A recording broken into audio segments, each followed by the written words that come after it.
சங்கீதம் 46 முதலாவது வசனம் இப்படியாக சொல்ல, தேவன் நமக்கு அடைக்கலமும் பலனும் ஆபத்து காலத்திலே அனுகூலமான துணையுமானவர். அல்லேலூயா.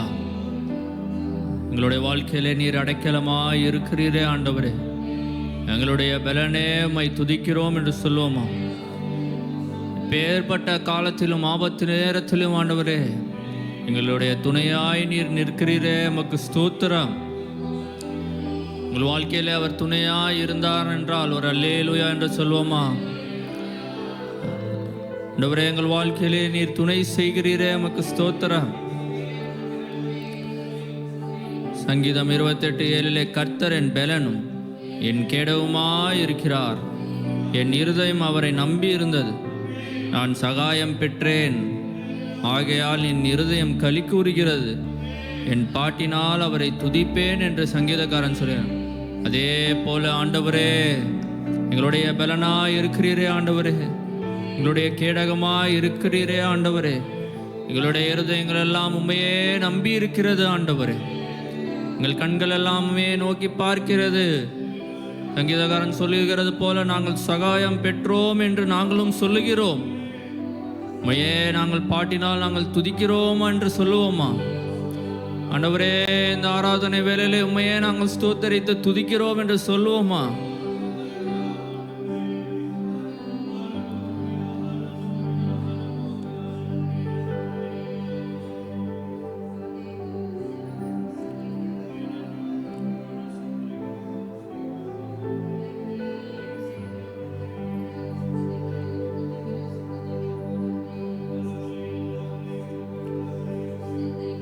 நாம் எல்லாரும் இருக்கையிலிருந்து எழுந்திருந்த ஒரு பாடலை நாம் பாடுவோம். நீர் என் பலனும் என் கேடகமுமாம், உண்மையே நம்பி இருந்தோம்.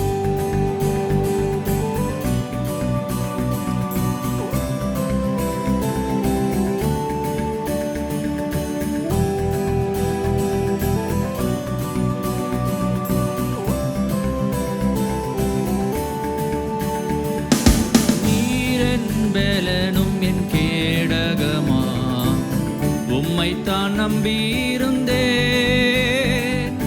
நீரென் பலனும் என் கேடகமாம், உம்மைத்தான் நம்பியிருந்தேன். சகாயம் பெற்றேன், உதவி பெற்றேன், பாடி உம்மை துதிப்பேன். சகாயம் பெற்றேன், உதவி பெற்றேன், பாடி உம்மை துதிப்பேன்.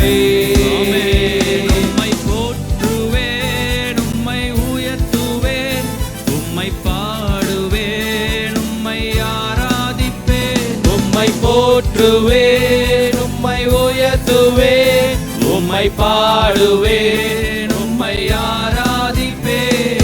துதிகன மகிமைக்கு பாத்திரர் இயேசு ராஜா நீரே, மகிமைக்கு பாத்திரர் நீர் ஒருவரே. இயேசு ராஜா நீரே. மறுபடியும் பாடுவோமா? எங்கள் துதிகான மகிமைக்கு பாத்திரர் இயேசு ராஜா நீரே, எங்கள் மகிமைக்கு பாத்திரர் இயேசு ராஜா.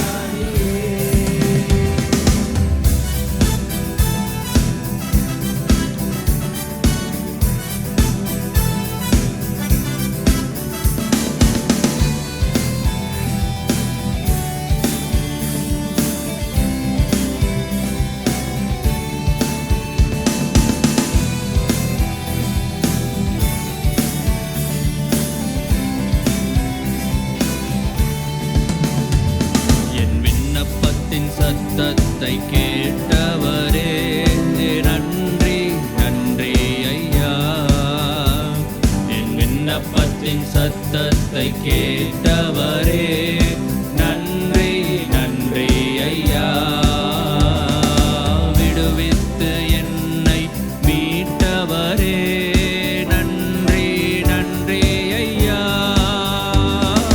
விடுவித்து என்னை மீட்டவரே நன்றி நன்றி ஐயா. சகாயம் பெற்றேன், சகாயம் பெற்றேன், பெற்றேன், பாடி உம்மை துதிப்பேன். சகாயம் பெற்றேன், உதவி பெற்றேன், பாடி உம்மை துதிப்பேன். உம்மை போற்றுவேன், உம்மை உயர்த்துவேன், உம்மை பாடுவேன், உம்மை ஆராதிப்பேன். உம்மை போற்றுவேன், உம்மை உயர்த்துவேன், உம்மை பாடுவேன், உம்மை ஆராதிப்பேன். துதி கன மகிமைக்கு பாத்திரர் இயேசு ராஜா. நாம் ஆராதிக்கிற தேவன் ஒருவரே பாத்திரர். எத்தனை பேர் நம்புறீங்க? இயேசு ராஜா நீரே.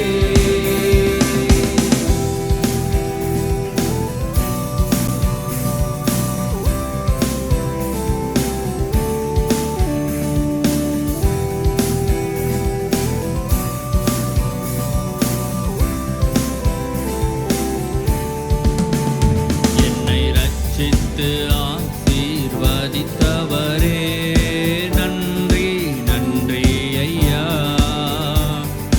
ரட்சித்து ஆசீர்வதித்தவரே, நன்றி நன்றி ஐயா. போஷித்து என்னை உயர்த்தினீரே, நன்றி நன்றி ஐயா. போஷித்து ஆண்டவரே, எங்களை போஷித்து எங்கள் உணவை தண்ணீரை ஆசீர்வதித்து தந்தீரே. ஆமென்.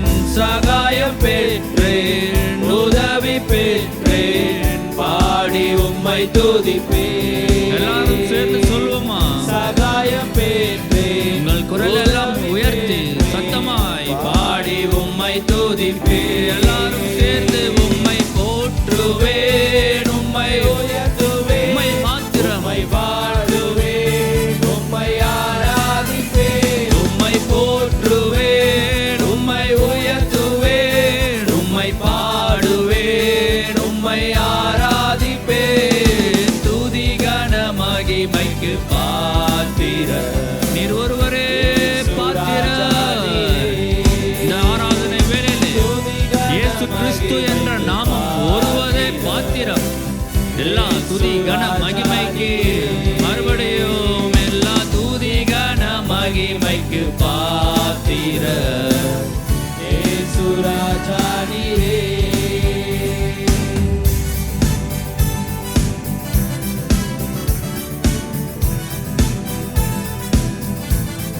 ஆமென். கரங்களை தட்டி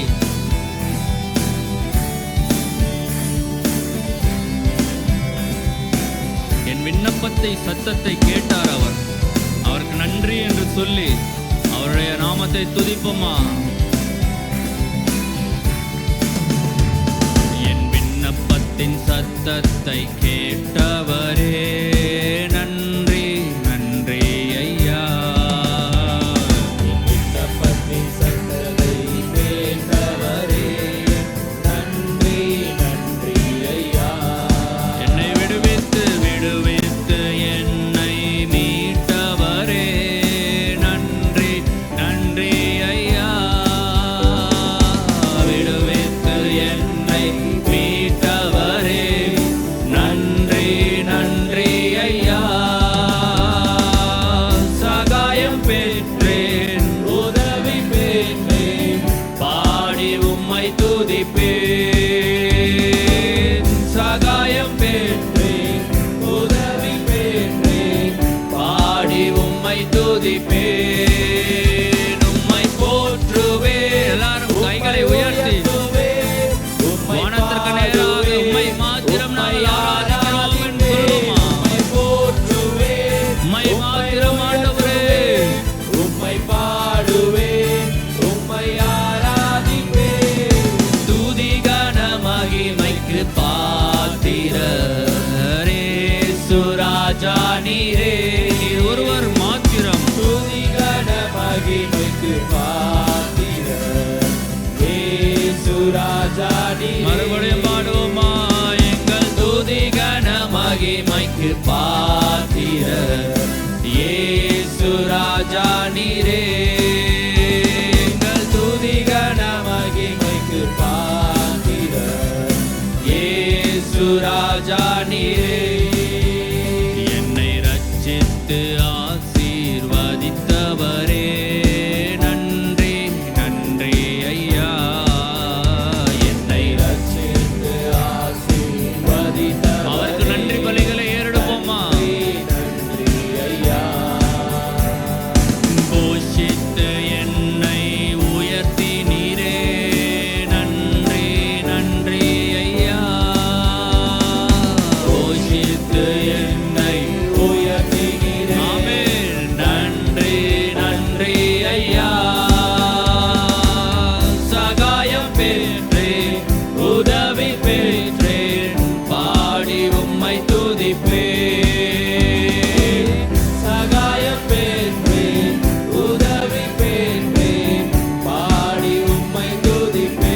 இயேசு ராஜா நீரே எங்கள் துதி கன மகிமைக்கு பாத்திரர்.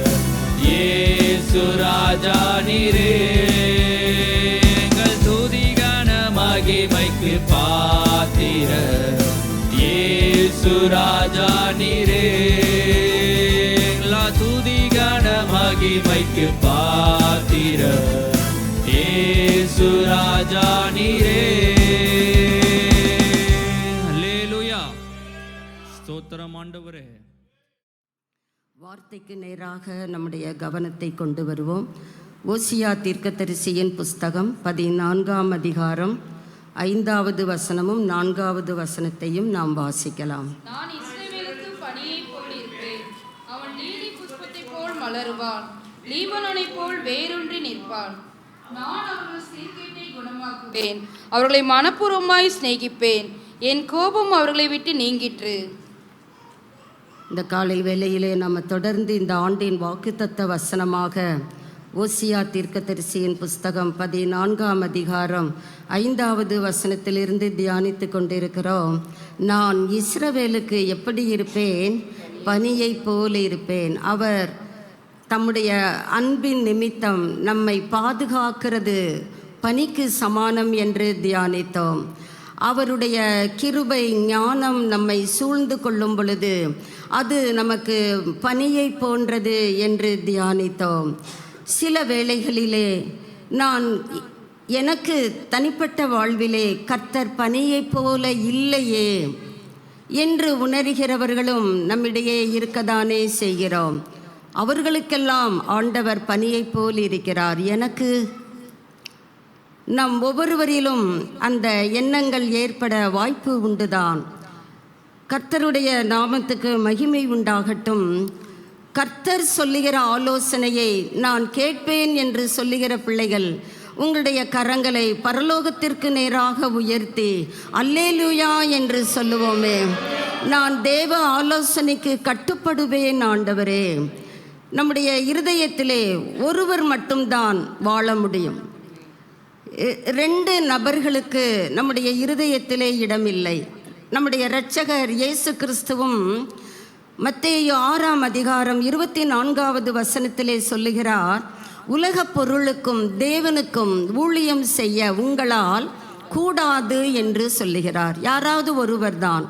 இதை பழைய ஏற்பாட்டிலிருந்து நாம் சற்று தியானித்தால் நமக்கு அது எளிதில் புரியும். 1 சாமுவேலின் அந்த புஸ்தகத்திலே 4ஆம் அதிகாரத்திலே பார்க்கிறோம், மகிமை இஸ்ரவேலை விட்டு போயிற்று. இக்கபோத் என்று ஒரு சகோதரி ஆண் பிள்ளையை பெற்றெடுக்கிறாள். இந்த இக்கபோத்தை குறித்து வருகிற அந்த அடுத்த பாடப்பகுதிகளிலே, வேத பாட பகுதிகளிலே நாம் அறிய முடிகிறது. அது நமக்கு இந்த நாளிலே அதைவிட அந்த மகிமை ஏன் இஸ்ரவேலை விட்டு போயிற்று என்றால், நீங்கள் 1 சாமுவேல் 4ஆம் அதிகாரத்தை குறித்து கொள்ளுங்கள். வீடுகளிலே சென்று சற்று சிரமம் எடுங்கள், பிரயாசப்படுங்கள். இந்த அதிகாரத்தை வாசித்து பாருங்கள். நமக்கு ஆவியானவர் போதனை கொடுப்பார். ஏன் மகிமை இஸ்ரவேலை விட்டு போகிறது? இக்கபோத் அடுத்த அதிகாரத்திலே 5ஆம் அதிகாரத்திலே முதல் 5 வசனங்களை நாம் வாசிக்கலாம். பாருங்க. பெலிஸ்தியர் தேவனுடைய பெட்டியை பிடித்து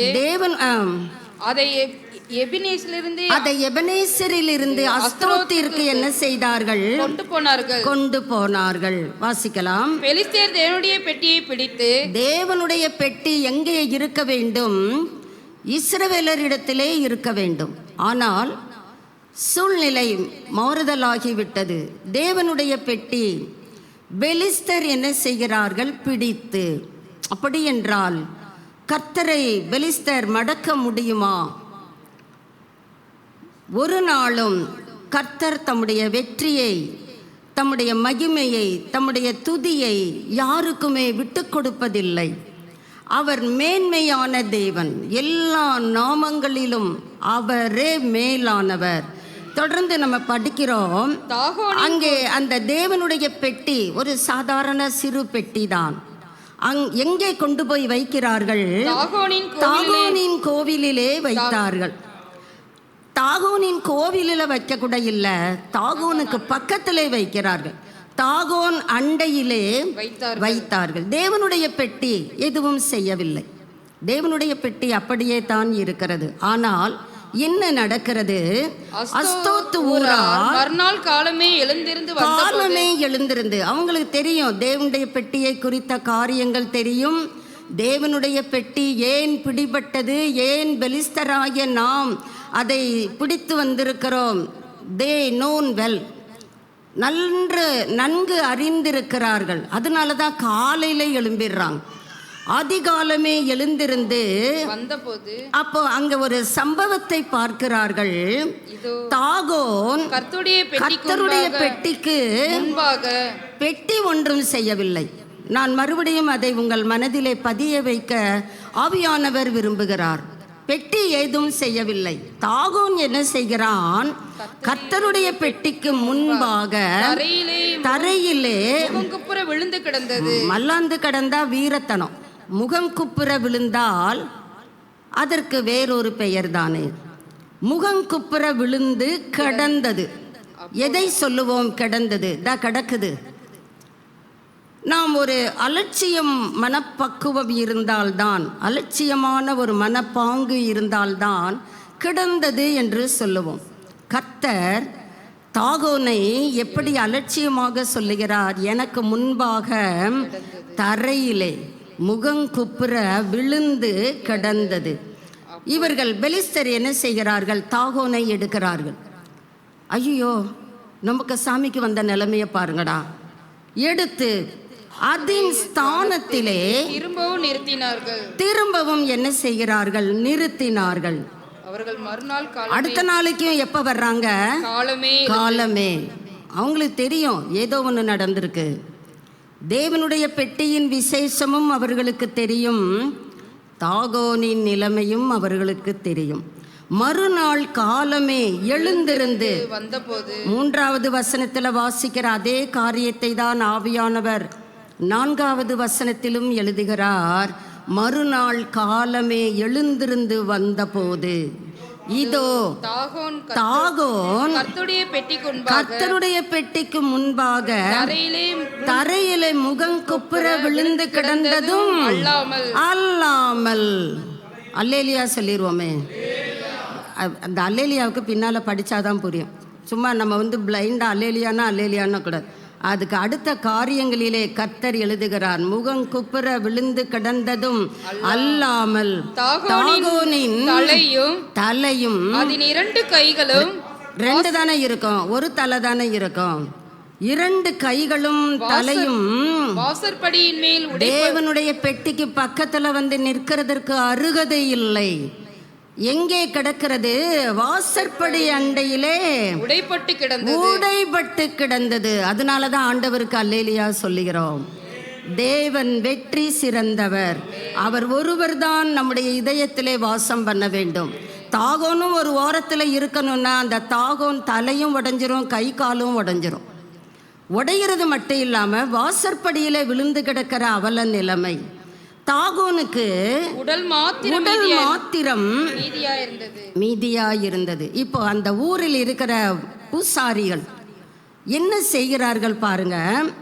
ஆதலால் இந்நாள் வரைக்கும் இன்னைக்கு வரைக்கும் தாகோனின் பூஜாசாரிகளும் தாகோனின் கோவிலுக்குள் பிரவேசிக்கிற யாவரும் அஸ்தோத்தில் இருக்கிற தாகோனுடைய வாசற்படியை மிதிக்கிறதில்லை.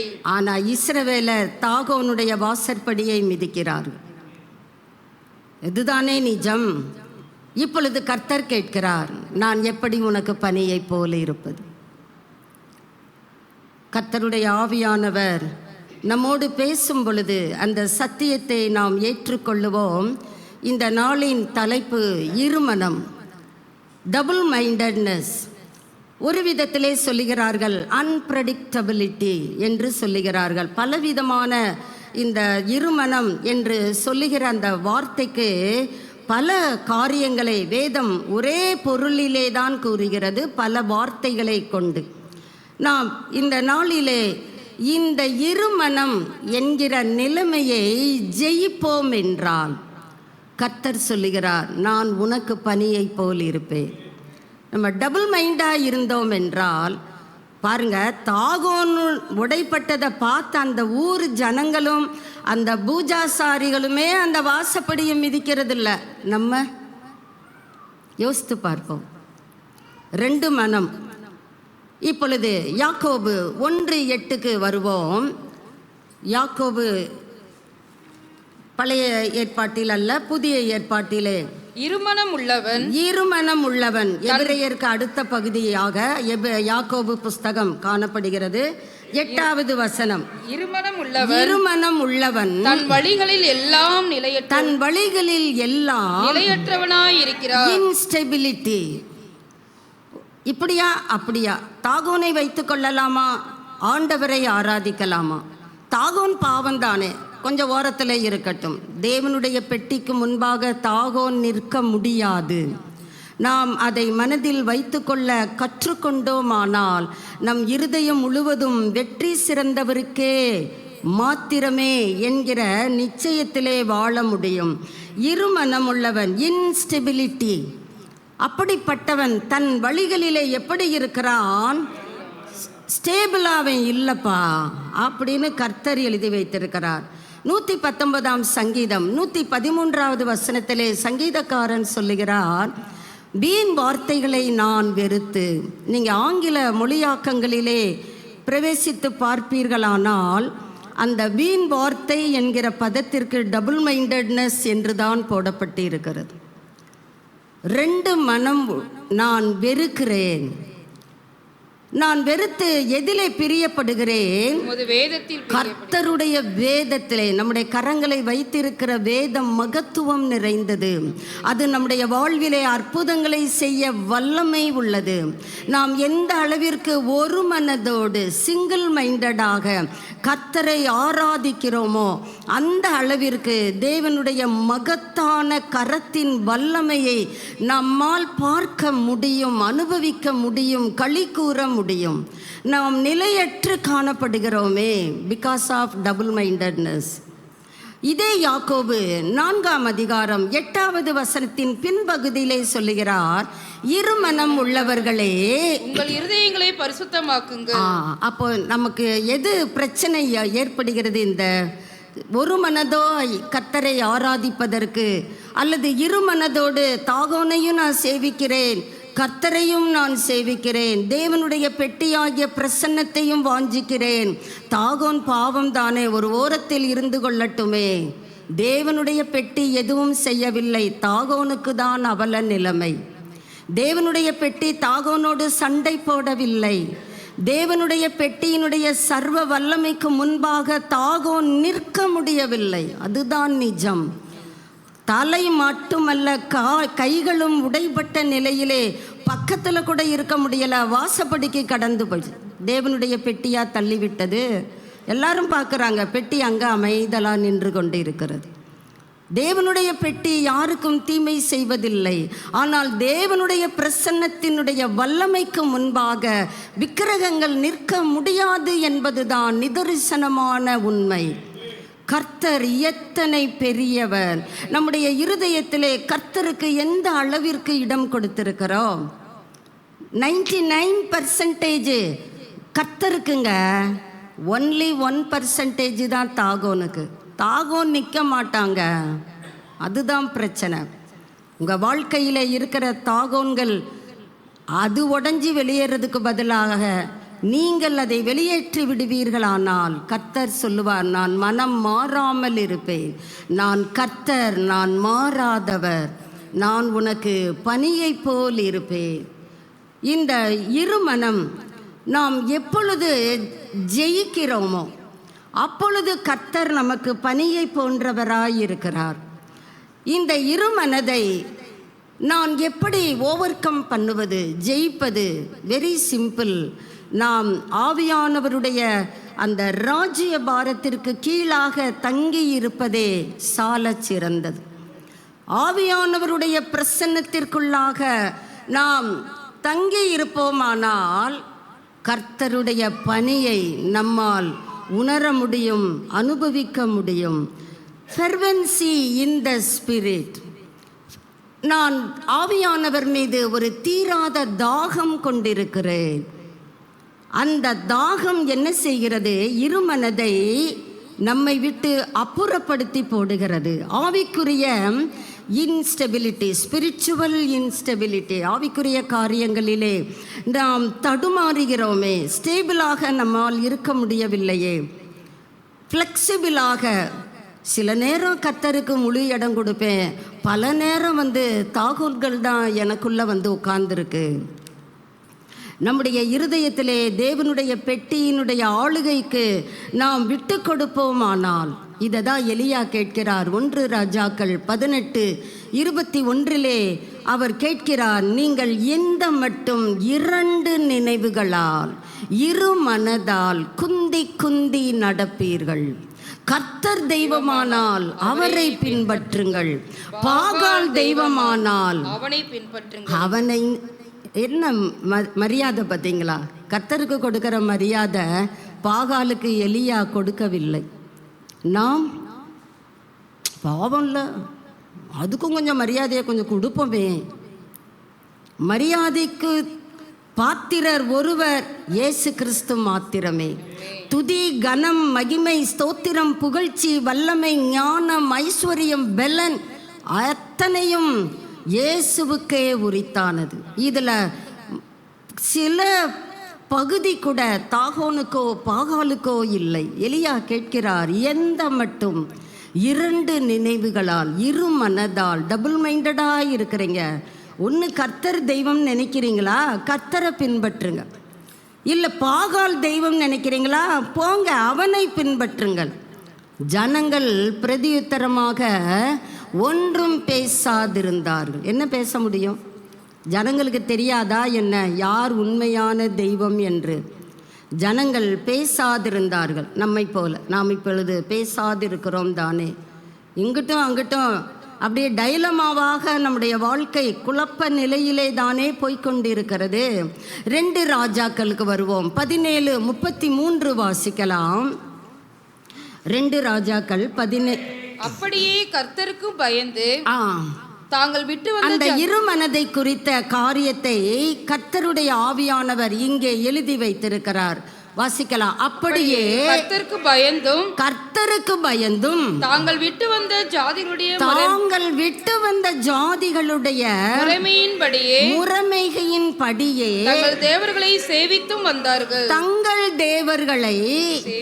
சேவித்தும் வந்தார்கள். ஒரு காலத்தில் நான் அவங்களெல்லாம் சேவித்தேன் தானே, இப்போ எப்படி அவங்கள விட்டுற முடியும்? அது பயமுறுத்துது சொல்கிறாங்க. அது நான் கனவுல என்னை த்ரெட்டன் பண்ணுது, என்னை விட்டு போயிடுவியா?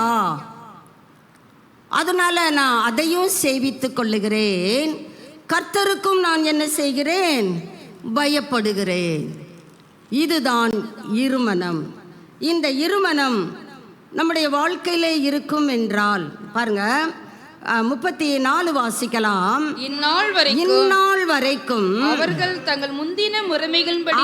தங்கள் முந்தின முறைகளின்படியே செய்து வருகிறார்கள். இன்னைக்கு வரைக்கும் செய்து வருகிறார்கள். இந்நாள் வரைக்கும்னா இன்னைக்கு டேட் போட்டுக்கங்க.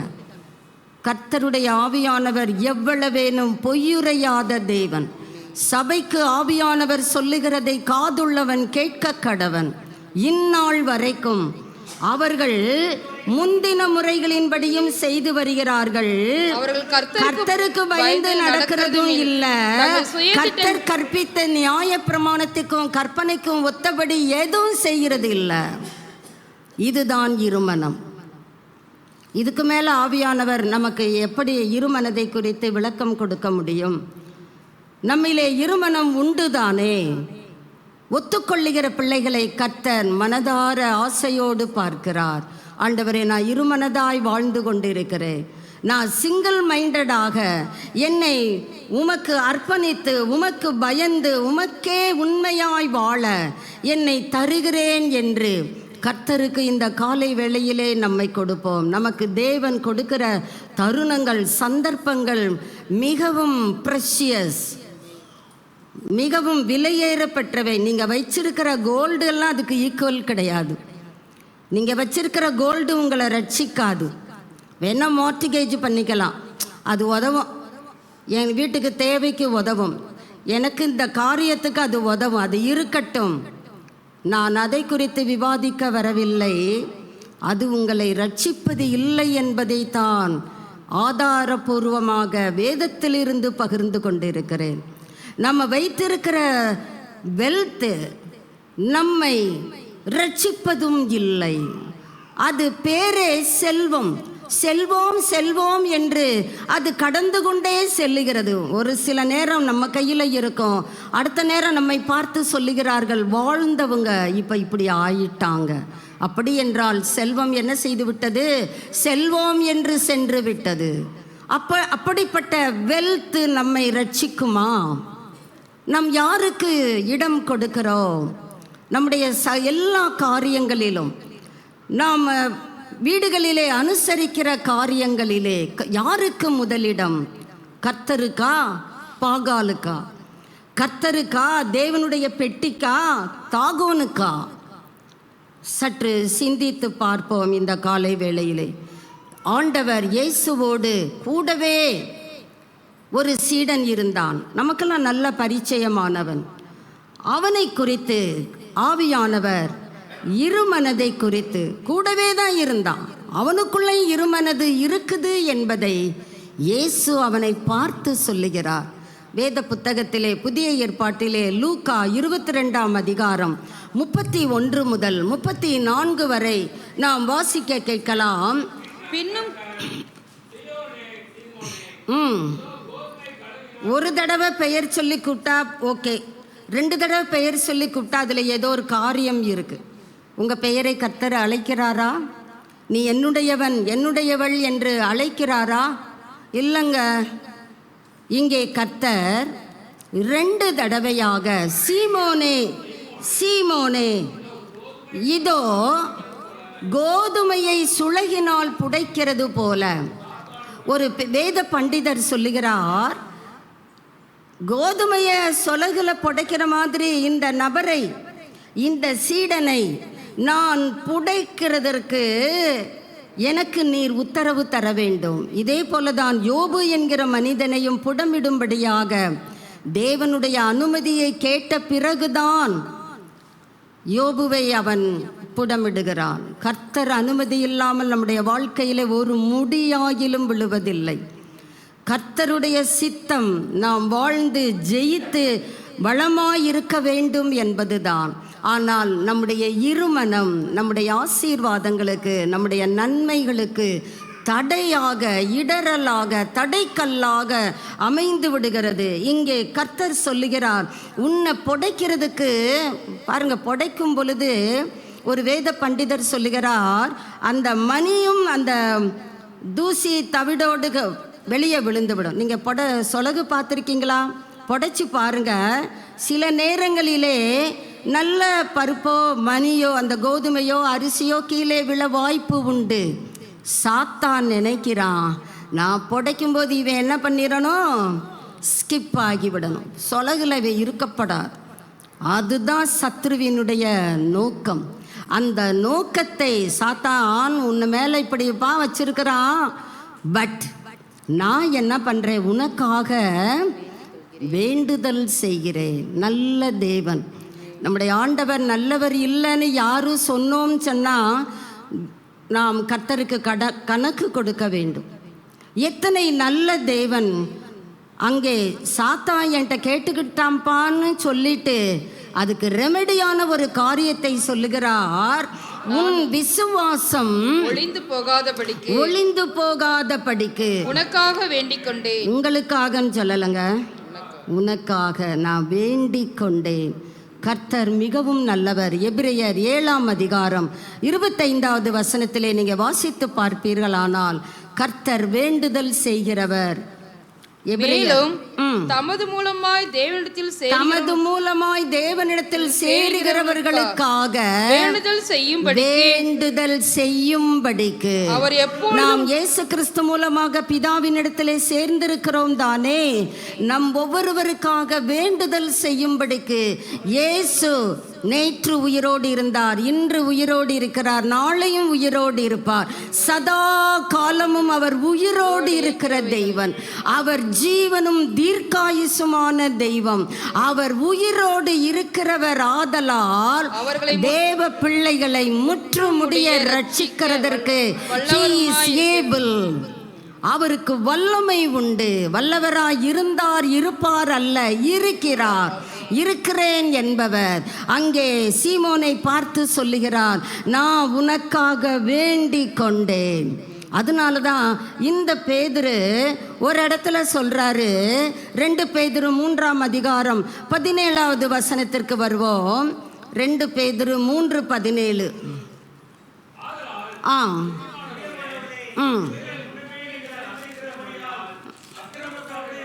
பாருங்க, பேதுரு அந்த பாதை வழியாய் கடந்து வந்ததுனால தான் சபைக்கு சொல்லுகிறான், இதை நீங்க முன்னமே அறிந்திருக்கிறபடியால். பேதுருவின் காரியம் நமக்கு தெரியும் தான், உனக்கு தெரியும் தானே. அக்கிரமக்காரருடைய வஞ்சகத்திலே நீங்கள் இழுப்புண்டு, நீங்க டபுள் மைண்டடா இருக்காதீங்க. உங்க உறுதியிலிருந்து விலகிட்டீங்கன்னா நீங்க என்ன ஆயிடுவீங்க? You will fall. விழுந்துருவீங்க. விழுந்த பிறகு விழுகிறதற்கு முன்னால பி அலர்ட். தேவ பிள்ளைகளுக்கு நாம் விரும்புகிறோம், எனக்கு கர்த்தர் பனியை போல் இருக்க வேண்டும்.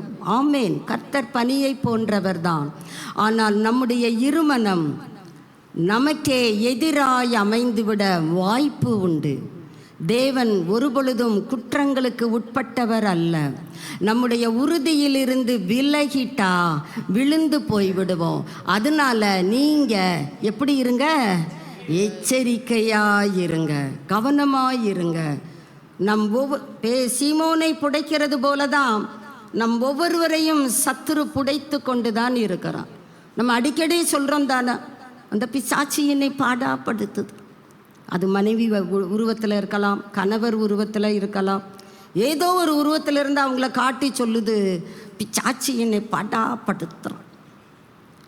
பேதுரு சொல்லுகிறார், உங்கள் உறுதியிலிருந்து விலகிராதீங்க. விலகிட்டீங்கன்னா விழுந்து போய் விடுவீங்க. கவனமாக இருங்க. ஏன்னா எனக்கு அது நேரிட்டது. தன்னையே பேதுரு அங்கே முன் உதாரணப்படுத்துகிறார். அடுத்து ஆண்டவர் சொல்கிறாரு, உனக்காக நான் வேண்டிக் கொண்டேன்ட்டு நிப்பாட்டலை, நீ குணமாகி விடுவ. இது ஆவிக்குரிய வியாதி என்று சொல்லுகிறார். இருமனம் என்பது ஸ்பிரிச்சுவல் டிசீஸ்.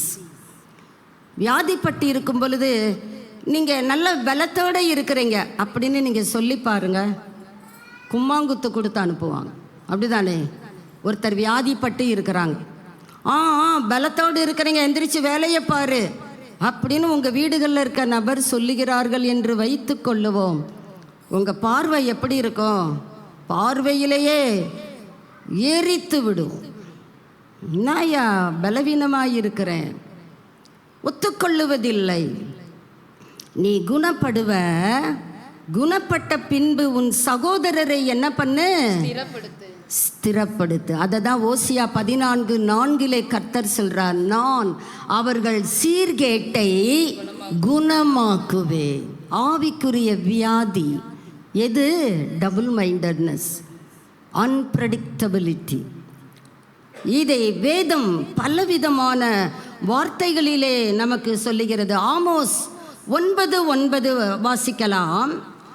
ஆமோஸ் 9:9 பழைய ஏற்பாட்டிலே கர்த்தர் என்ன தீர்க்க தரிசனமாக சொல்லுகிறார்? இதோ ஜல்லடையினால் சலிக்கிறது போல இஸ்ரவேல் வம்சத்தாரை எல்லா ஜாதிகளுக்குள்ளும் சலிக்கும்படி நான் கட்டளையிடுவேன். நம்ம எல்லாரையுமே கர்த்தர் சத்துரு சுளையினால் புடைப்பது போல புடைப்பதற்கு நம்மை விட்டு கொடுப்பார், அனுமதிப்பார். அடுத்து சொல்றாரு, ஒரு கோதுமை மணியும் தரையிலே விழுவதில்லை. எனக்கு 12 பேரை நீங்க கொடுத்தீங்க ஆண்டவரே, கேட்டின் மகன் கெட்டு போனானே அல்லாமல் நான் எல்லாரையும் பத்திரமா பாதுகாத்துக்கிட்டேன். அவனையும் கூட நான் பாதுகாக்கிறதுக்கு எவ்வளவோ வார்னிங் கொடுத்தேன். ஆனால் யார் ஒருவர் மூலமாகவாவது நான் காட்டிக் கொடுக்கப்பட வேண்டும் தானே. நான் சிலுவைக்கு போக வேண்டுவது அவசியம் தானே. அது உம்முடைய சித்தம் தானே. கர்த்தர் பிதா கிட்ட யோவான் 17 இப்படியாக ஜெபிக்கிறதை பார்க்க முடியும். 9ஆம் வசனமும் 15ஆம் வசனத்தையும் வாசித்து பார்த்தால் தெரியும். யோவான் 17:9-15. நான் அவர்களுக்காக வேண்டிக் கொள்கிறேன். நான் அவர்களுக்காக என்ன செய்கிறேன்? வேண்டிக் கொள்கிறேன். வேண்டுதல் செய்கிறேன். உலகத்துக்காக வேண்டிக் கொள்ளாமல், உலகத்துக்காக வேண்டிக் கொள்ளாமல், நீர் எனக்கு நீர் எனக்கு எத்தனை நல்லவர் பாருங்க. உங்க ஒவ்வொருவர் மேலேயும் அன்புள்ளவர். நீர் எனக்கு தந்தவர்களுக்காக வேண்டிக் கொள்ளுகிறேன். சீமோன் பிதாவினால் இயேசு கிறிஸ்துவுக்கு தரப்பட்டவர். பிதா மூலமாக கொடுக்கப்பட்ட இந்த பாத்திரத்தை குணமாக்க வேண்டும் என்பதுதான் இரட்சகர் இயேசுவினுடைய விருப்பம். அந்த விருப்பத்தின்படி சொல்லுகிறார். சாத்தான் என்கிட்ட அனுமதி வாங்கியிருக்கிறான்ப்பா, பட் உனக்காக நான் ஆல்ரெடி ஜெபித்து விட்டேன். அடுத்து நடக்க போகிற சம்பவம், 2 தடவை சேவல் கூவுறதுக்கு முன்னாலேயே இவர் 3 முறை கிறிஸ்துவை மறுதலிக்கிறார். அதுவும் யார்கிட்ட? சாதாரண ஒரு பெண்மணி, ஒரு வாசலுக்கு தண்ணி தெளிக்கிற பெண்மணி. அது ஒன்றும் ஓஹோன்ற லேடி கிடையாது. அந்த லேடி கிட்ட போய் தெரியாது சபிக்கிறார், சத்தியம் பண்ணுகிறார். கர்த்தர் வேண்டுதல் எனக்கு தந்தவர்களுக்காக எப்படி வேண்டுகிறார்? உலகத்திலிருந்து எடுத்துக்கொள்ளும்படி நான் வேண்டுதல் செய்யல, அவர்களை தீமையிலிருந்து காக்கும்படிக்கு வேண்டிக் கொள்ளுகிறவர். நம் ஒவ்வொருவரையும் நீங்க நினைக்கிற மாதிரிலாம் இல்லை. இது என்னுடைய ஞானம், நான் பத்திரமா வந்தேன். தப்பா சொல்லாதீங்க, தப்பாக நிதானிக்காதீர்கள். கர்த்தர் உங்களை தீமையிலிருந்து பாதுகாக்கிறவர். கர்த்தர் தமக்கு தந்த பிள்ளைகளாகிய உங்கள் ஒவ்வொருவருக்காக பிதாவிடம் வாக்கு கடங்காத பெருமூச்சுகளோடு பரிந்து பேசி கொண்டிருக்கிறார். இந்நாள் வரைக்கும் நாம் எப்படிங்க இடம் கொடுக்கிறோம்? அந்த தெய்வத்தை எப்படிங்க நேசிக்கிறோம்? எந்த மட்டும் 2 நினைவுகளால் குந்தி குந்தி நடக்க தெரியும் பாருங்க. இங்கிட்டு ஒன்று அங்கிட்டு ஒன்று.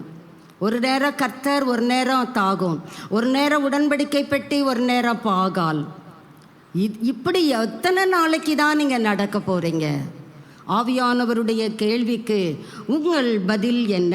ரோமர் 8:34 வாசிக்கலாம். கர்த்தர் நமக்காக வேண்டுதல் செய்கிறவர் என்பதை ஆக்கினைக்குள்ளாக தீர்க்கிறவன் யார்? கிறிஸ்துவே மரித்தவர், அவரே எழுந்தும் இருக்கிறவர், அவரே தேவனுடைய வலது பாரிசத்திலும் இருக்கிறவர். நமக்காக, உங்களுக்காகவும் எனக்காகவும் கர்த்தர் வேண்டுதல் செய்கிறவரும் அவர் மாத்திரமே. அப்ப அவருக்கு தானே இடம், அவருக்கு தானே முதலிடம். ஆமாவா இல்லையா? அல்லேலூயா வரலையே. கேட்டு வாங்க வேண்டியதா இருக்கு. கேட்டு வாங்கினா அதுக்கு பேர் என்ன? God is not a beggar. நம்ம உள்ளம் பரவசமாச்சா அல்லேலூயா கத்தலாம். மகிமை கர்த்தருக்கு தானே கொடுக்கிறோம், மனிதருக்கு அல்லவே. கர்த்தரை எந்த அளவுக்கு உயர்த்த உயர்த்த உயர்த்த உங்கள் பிரச்சனை தாழ்ந்து தாழ்ந்து தாழ்ந்து போய்விடும். அதுக்கு தான் கர்த்தர் சொல்கிறார், நான் உனக்கு பனியை போல இருக்கணுமா? ஆசைப்படுறியா? நானும் ஆசைப்படுறேன். ஆனால் உங்கள்கிட்ட 2 மனம் இருக்குது, டபுள் மைண்டடாக இருக்கிறையே. What will I do? கர்த்தர் கேட்கிறார். நமக்காக வேண்டுதல் செய்கிறவரும் அவரே, அவர் மாத்திரம்தான் நமக்காக வேண்டுதல் செய்கிறவர். நம்ம எப்படி சீர்படுத்துகிறார்? இந்த டபுள் மைண்டடிலிருந்து கர்த்தர், நான் அவர்கள் சீர்கேட்டை என்ன செய்வேன்? குணமாக்குவேன். யாரை பார்த்து சொல்லுவோம்? நான் குணமாயிட்டேன். யார் சொல்லுவோம்? பலவீனப்பட்டு இருக்கிற பிள்ளைகள் சொல்லுவோம், நான் இப்போ நல்லா ஆயிட்டேன், நான் சுகமாயிட்டேன். இந்த ஆவிக்குரிய வியாதி டபுள் மைண்டட்ல இருந்து நாம் குணமாக வேண்டும் என்றால் வாசிக்கலாம். எபேசியர் 4ஆம் அதிகாரம் 11 முதல் 15 வரை நீங்கள் வாசித்து பார்ப்பீர்களானால் நாம் சுகத்தை பெற்றுக்கொள்வதற்கான வழிமுறைகளை கர்த்தர் எங்கே வைத்திருக்கிறார்? சபையிலே வைத்திருக்கிறார். இன்னைக்கு அநேகருக்கு சபையை குறித்த இளக்காரம், சபையை குறித்த அசட்டைத்தனம், பார்த்துக்கலாம். அவர்களை கர்த்தரும் பார்த்து கொண்டுதான் இருக்கிறார். வாசிக்கலாம். மேலும் நாம் அனைவரும் தேவ பிள்ளைகள் யாவரும் தேவனுடைய குமாரனை பற்றும் விசுவாசத்திலும் அறிவிலும் ஒருமைப்பட்டவர்களாகி. எப்படிங்க? டபுளா இருக்காதீங்க, டபுள் மைண்டடா இருக்காதீங்க, ஒருமைப்பட்டவர்களாகி நாம் ஒரே மனதோடு ஏக சிந்தையோடு இயேசு கிறிஸ்துவை பற்றும் விசுவாசத்திலே அறிவிலே நாம் எப்படி இருக்கணும்? சிங்கிள் மைண்டடா இருக்க வேண்டும். இல்லைங்க அப்படிங்க, இல்லைங்க இப்படிங்க, எப்படி இல்லைங்க இப்படிதாங்க வேதம் சொல்லுகிறது.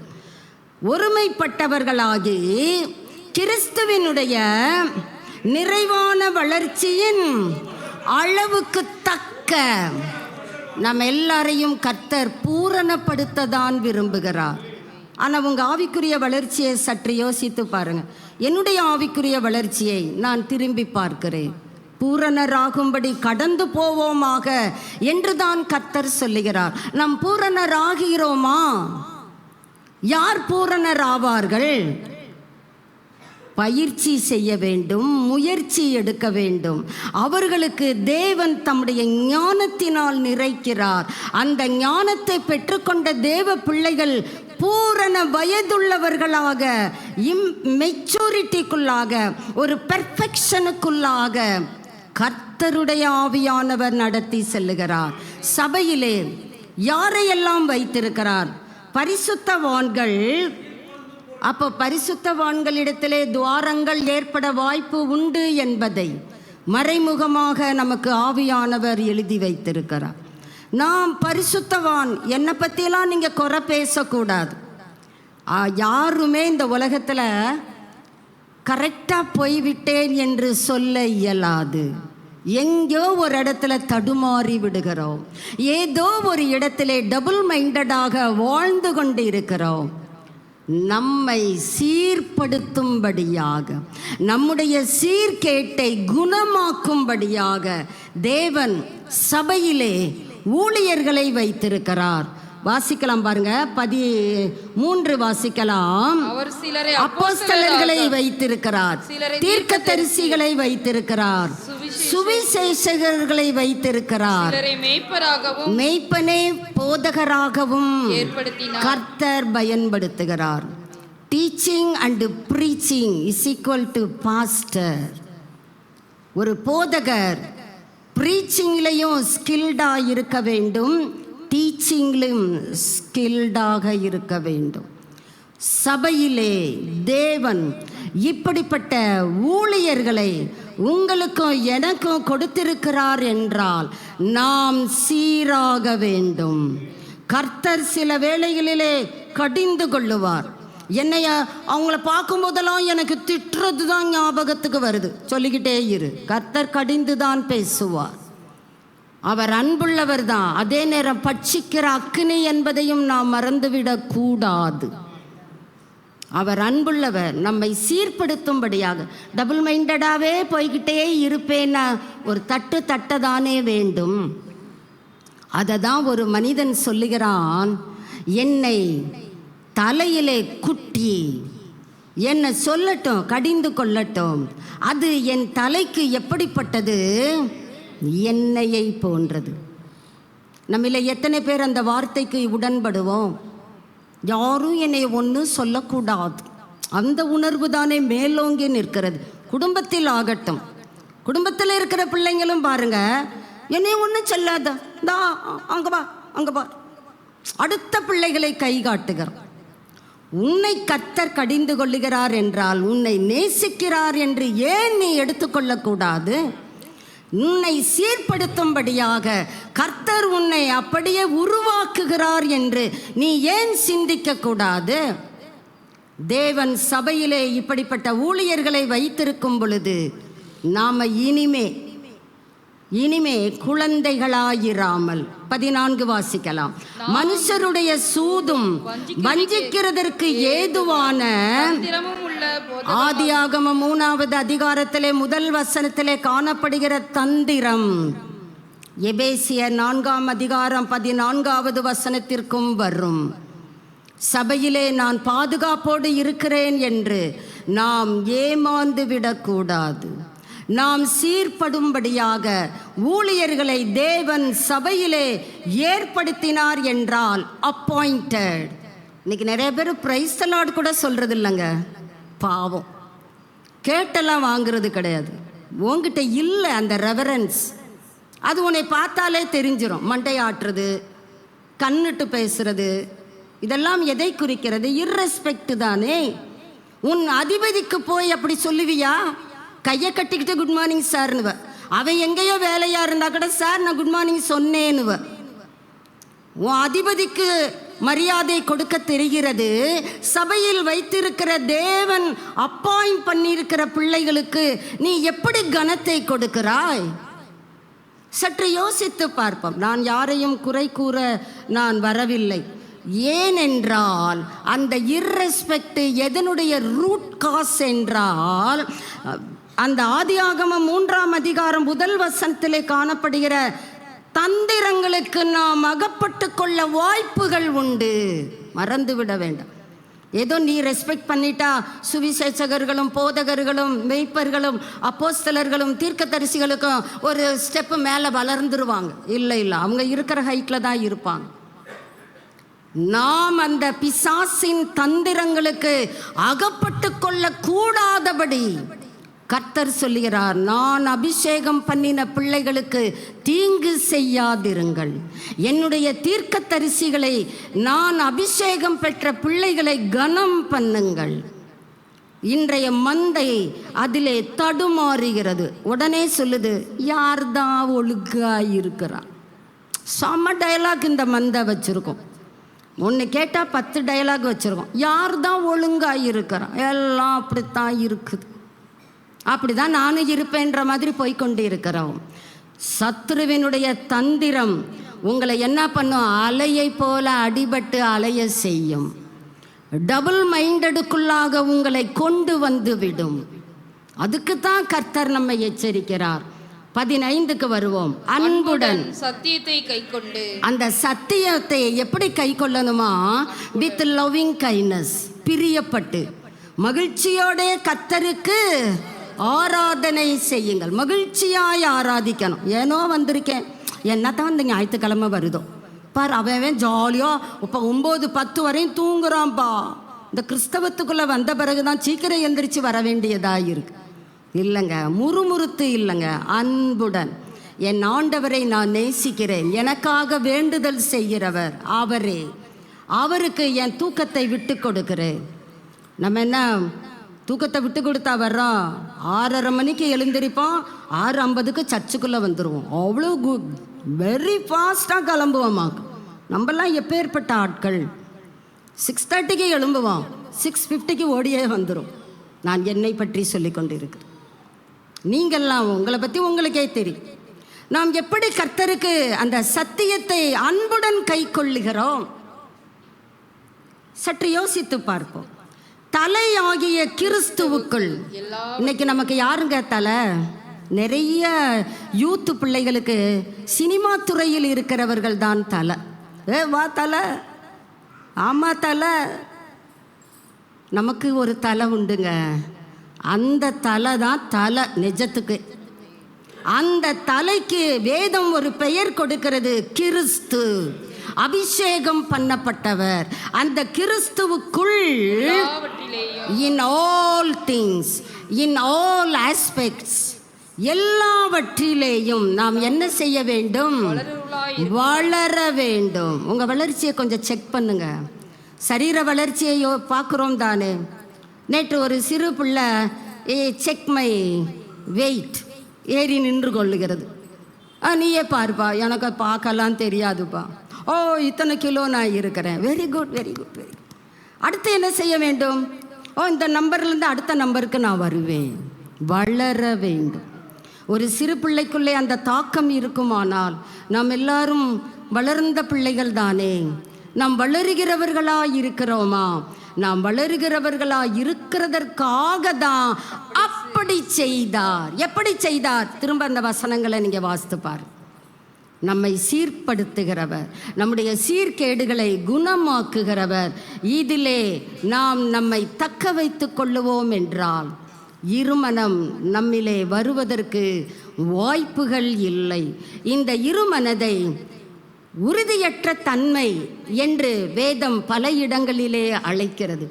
இந்த இருமனம் எளிதில் பாதிப்பு, அதாவது யாரும் என்னை ஒன்றும் சொல்லக்கூடாது, நான் பாதிக்கப்பட்டு விடுவேன். இன்னும் சிலர் இருக்காங்க, ஏதாவது ஒரு தவறான விபரீதத்துக்குள்ளாக போய்விடுகிறார். எத்தனை பிள்ளைகளை குறித்து நாம் கேள்விப்படுகிறோம். ஃபோன் வாங்கி கொடுக்கல, மாய்ச்சிக்கிட்டேன். திட்டுனாங்க, மாய்ச்சிக்கிட்டேன். உன்னை திட்டாமல் ரோட்டில் போகிற பிள்ளையவா திட்டுவாங்க உங்கள் அம்மா அப்பா? உன்னை தான் திட்டுவாங்க.